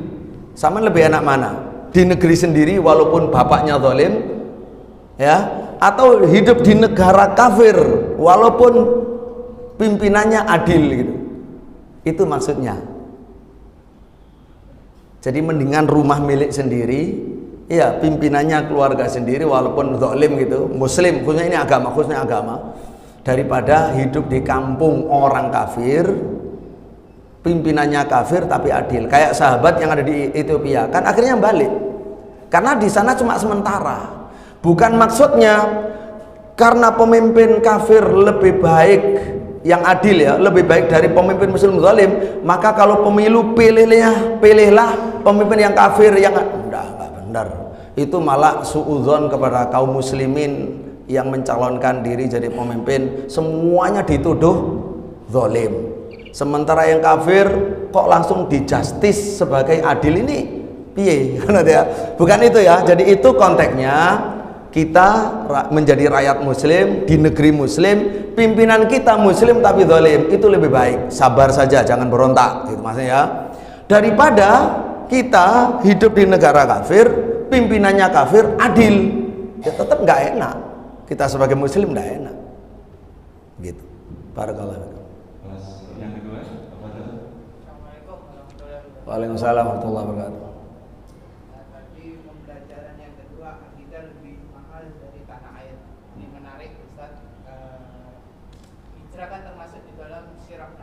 Nah, di zaman sekarang banyak konten-konten yang merusak akidah, ya, Okay. sebagian katakanlah. Okay. Bagaimana cara pendapat Ustaz caranya untuk mengajarkan kepada generasi penerus kita, sedangkan pelajaran untuk sirah itu sudah hampir punah, gitu. Seperti itu. Paling cuma pokok-pokoknya seperti sifat Nabi yang diajarkan kepada generasi penerus seperti itu. Nafikum barakallah. Ya, itu juga temuan saya di disertasi saya, bahwa di antara yang kurang di kurikulum, ya, di antara yang kurang itu adalah soal, ya tentu keteladanan Nabi dalam jumlah cukup itu kurang, tidak ada. Lalu sahabat Nabi tidak ada. Semakin lama semakin tidak ada. Keluarga Nabi penjelasannya sesuai dengan ahlu sunnah ya. Siapa sih keluarga Nabi dalam bentuk cukup? Tidak ada. Makanya saya nulis kitab sendiri. Ada nggak ini ya? Saya nulis sendiri dan sengaja saya tulis kecil. Karena Saya anggap rata-rata orang itu nggak suka baca panjang-panjang. Saya tulis buku kecil ini, Ahlul Bait dan Sahabat, Hak dan Kewajiban. Karena ini tidak ada di kurikulum, tidak ditemukan. Kalau kita di kurikulum umum gitu, kalau dulu K13 nggak temu, gitu kan? Maka kita bikin sendiri. Ini membuktikan kesesatan sekte Syiah dalam menolak sahabat dan klaim cinta Ahlul Bait. Ini diantara kekurangan. Kekurangan dari sisi materi. Belum lagi memang gurunya tidak punya concern dalam masalah ini, dia tambah tidak dapat apa-apa kecuali di pondok-pondok pesantren yang bagus. Nah, itu baru dapat. Atau di masjid-masjid yang punya kesadaran. Nah, itu khutbahnya diusahakan komprehensif gitu. Bukan hanya ngikuti sekarang trennya apa itu saja. Oh tidak ya. Jadi karena masjid itu pertahanan dan madrasah terbaik yang harus dimanfaatkan. Jadi bagaimana ya tadi itu memanfaatkan semua wasilah yang ada, termasuk medsos itu ya bagi yang ahli IT, ya mungkin bikin tim, bikin konten-konten hubungan dengan para ustadz ya. Adalah setiap yayasan juga bisa bikin, di kota ini ada tim yang mempelopori itu ya harus. Alhamdulillah kalau di tempat kami di Yayasan Bina Al-Mujtama di Pesantren Al-Um ada, walaupun belum maksimal tapi ada, baik bentuk majalah, bentuk tulisan buku, bentuk web ya, bentuk. Nah, ini mulai konten-konten podcast di YouTube dan seterusnya, di Al-Um Channel juga sudah mulai lah, karena memang harapan kita banyak sekali, kita mengerti peluang-peluang dan lubang-lubangnya, cuma nggak punya kemampuan kalau semua kita yang mengerjakan. Nah, ini silakan teman-teman ya, yang penting nanti terhubung dengan ustadz, jangan sendiri supaya nanti kontennya juga tidak salah lagi begitu. Barakallahu fikum. Nah, yang terakhir yang keras ya. Waalaikumsalam warahmatullahi wabarakatuh. Tadi disampaikan bahwa pembelajaran penting dari hijrah Nabi besar Muhammad Rasulullah. Nah, Allahumma sholli alaihi.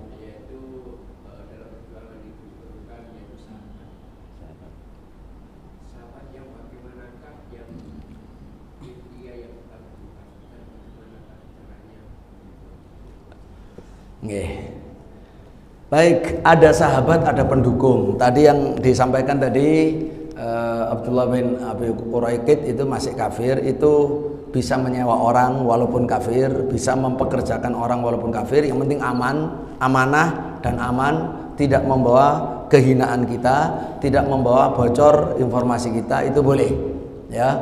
Jadi harus ngerti orang kafirnya amanah, kemudian terbatas untuk apa dan dia ahli gitu, itu penting. Seperti ketika saya masuk ke Rohingya, yang menjadi petunjuk jalan dan supir itu orang Buddha, tapi orang Buddha yang dia memang murni dia untuk mencari uang, dia dapat uang sudah, dia aman, tamunya aman gitu ya. Jadi bukan mata-mata, bukan orang yang bekerja dengan istilahnya untuk memusuhi para pekerja sosial gitu. Kan kita masuk ke sana sebagai pelancong, peneliti, sekaligus ya sebagai pekerja sosial. Ya mau tidak mau ya harus menyewa petunjuk yang seagama dengan mereka. Tapi kita aman, sehingga hidup beberapa mengantarkan kita kalau siang hari, kalau tidur di hotel beda, pisah. Beberapa hari sudah merasa aman. Ini contoh aja.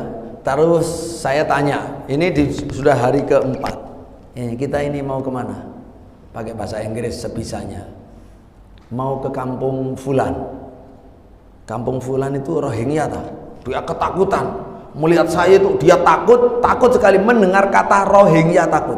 Dari awal saya nggak mau pakai, tapi karena sudah hari keempat, sudah hari keempat, sudah familiar, sudah ngerti gitu kan, baru saya menggunakan itu. Ini ke kampung Rohingya. Dia ketakutan karena memang itu gambaran situasi sana. Menyebut kata Rohingya itu kejahatan, bisa dipenjara, bisa dibunuh, tidak boleh. Karena memang itu harus, kata-kata itu harus dikubur gitu loh. Ya, jangankan orangnya, namanya saja nggak boleh pakai.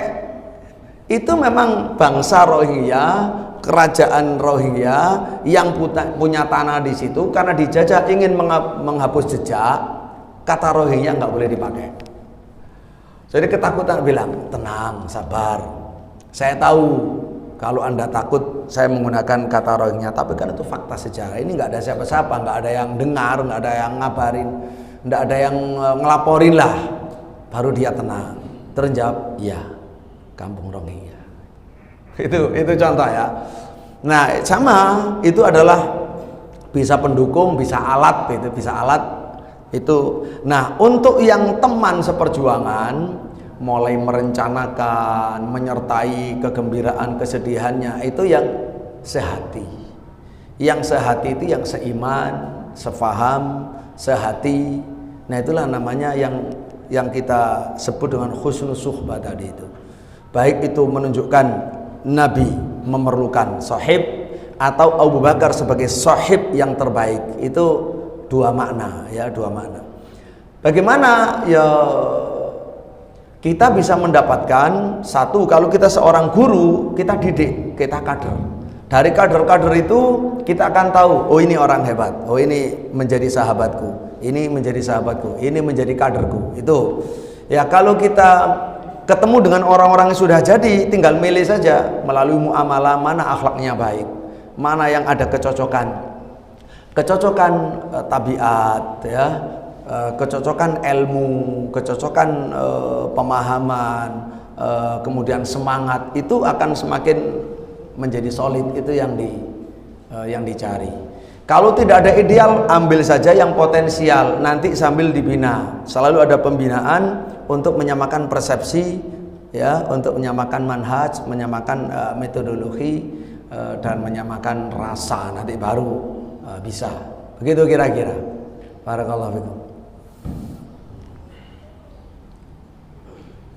Bapak Ibu dan saudara sekalian, saya kira waktunya sudah cukup ya. Masih ada yang ditanyakan?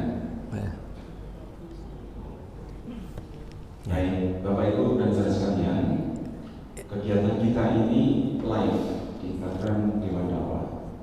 Dan mungkin ada kegiatan-kegiatan yang lain bisa dilihat di web Dewan Dakwah. Dan insya Allah secara ulang nanti kegiatan ini bisa dilihat di Al-Qur'an. Jadi memang para dai, para duat memang harus sudah memiliki hal seperti ini. Alhamdulillah untuk kegiatan ini disupport oleh DKM Masjid An-Nur. Kali itu saya mengucapkan jazakumullah khairan katsiran. Mudah-mudahan masjid ini yang merupakan ikon kegiatan dakwah di Probolinggo dan tetap makmur dan semakin makmur. Terima kasih banyak atas kehadiran antum sekalian, khususnya pada Ustaz Dr. Agus Hasan Basori LCMAG. Ternyata mulai tahun 2012 dia sering mengadakan safari dakwah di Eropa, di Timur Tengah, di Malaysia, bahkan tadi disampaikan di Myanmar dan Thailand. Mudah-mudahan beliau diberikan keberkahan umur. Amin, amin, amin. Ini hadir. Bapak Ibu dan sekalian, insya Allah kajian bulan depan kita akan adakan dengan lebih semangat lagi, dan beliau juga akan ingin menyampaikan tentang wasiat Rasulullah terhadap dua hal, kepada umat dan kepada rakyat. Insyaallah. Ya, ini sangat penting ya, terkait dengan pemimpin mengatur waktunya. Nanti waktunya 2024. Jazakumullah khairan katsiran untuk semuanya. Dan setelah salat duha nanti kita silakan minum kopi di muka dan ada kue-kue yang bisa dinikmati. Mudah-mudahan bermanfaat. Amin, dan amin. Ustaz untuk diakhiri dengan doa. Ini hadiah ya, dua buku ini untuk panitia. Barakallahu fikum. Dan ini pengumuman untuk penerimaan santri baru di pesantren Al-Um ya, SMP dan MA dimulai 1 November. 1 November kita mulai ya. Nah, bisa dilihat juga di websitenya, bisa kontak langsung dengan di sini ada ya kontak personnya ya. Dan juga bisa langsung dengan saya, bisa lewat beliau-beliau untuk mendapatkan telepon Pondok Al-Um ya. Kalau tidak ada bisa di website Pesantren Al-Um atau di Facebooknya atau di saya Agus Hasan Basori. Bapak Ibu rahimahullah, jadi ini alhamdulillah semoga apa yang kita lakukan diridhoi oleh Allah, menambah cinta kepada Allah, kepada Rasulullah, semakin bersemangat untuk menjadi ahlu sunnah, berittiba kepada Rasulullah, semakin bersemangat untuk belajar sirah nabawiyah, dan semakin bersemangat lagi untuk berdakwah demi kebaikan umat Islam dan bangsa Indonesia. Allahumma amin. Allahumma salli ala Muhammad wa ala ali Muhammad kama shallaita ala Ibrahim wa ala ali Ibrahim wa barik ala Muhammad wa ala ali Muhammad kama barakta ala Ibrahim wa ala ali Ibrahim fil alamin innaka Hamidum Majid walhamdulillahirabbil alamin. Allahumma taqabbal minna innaka antas samiul alim wa tub alaina innaka antat tawwabur rahim.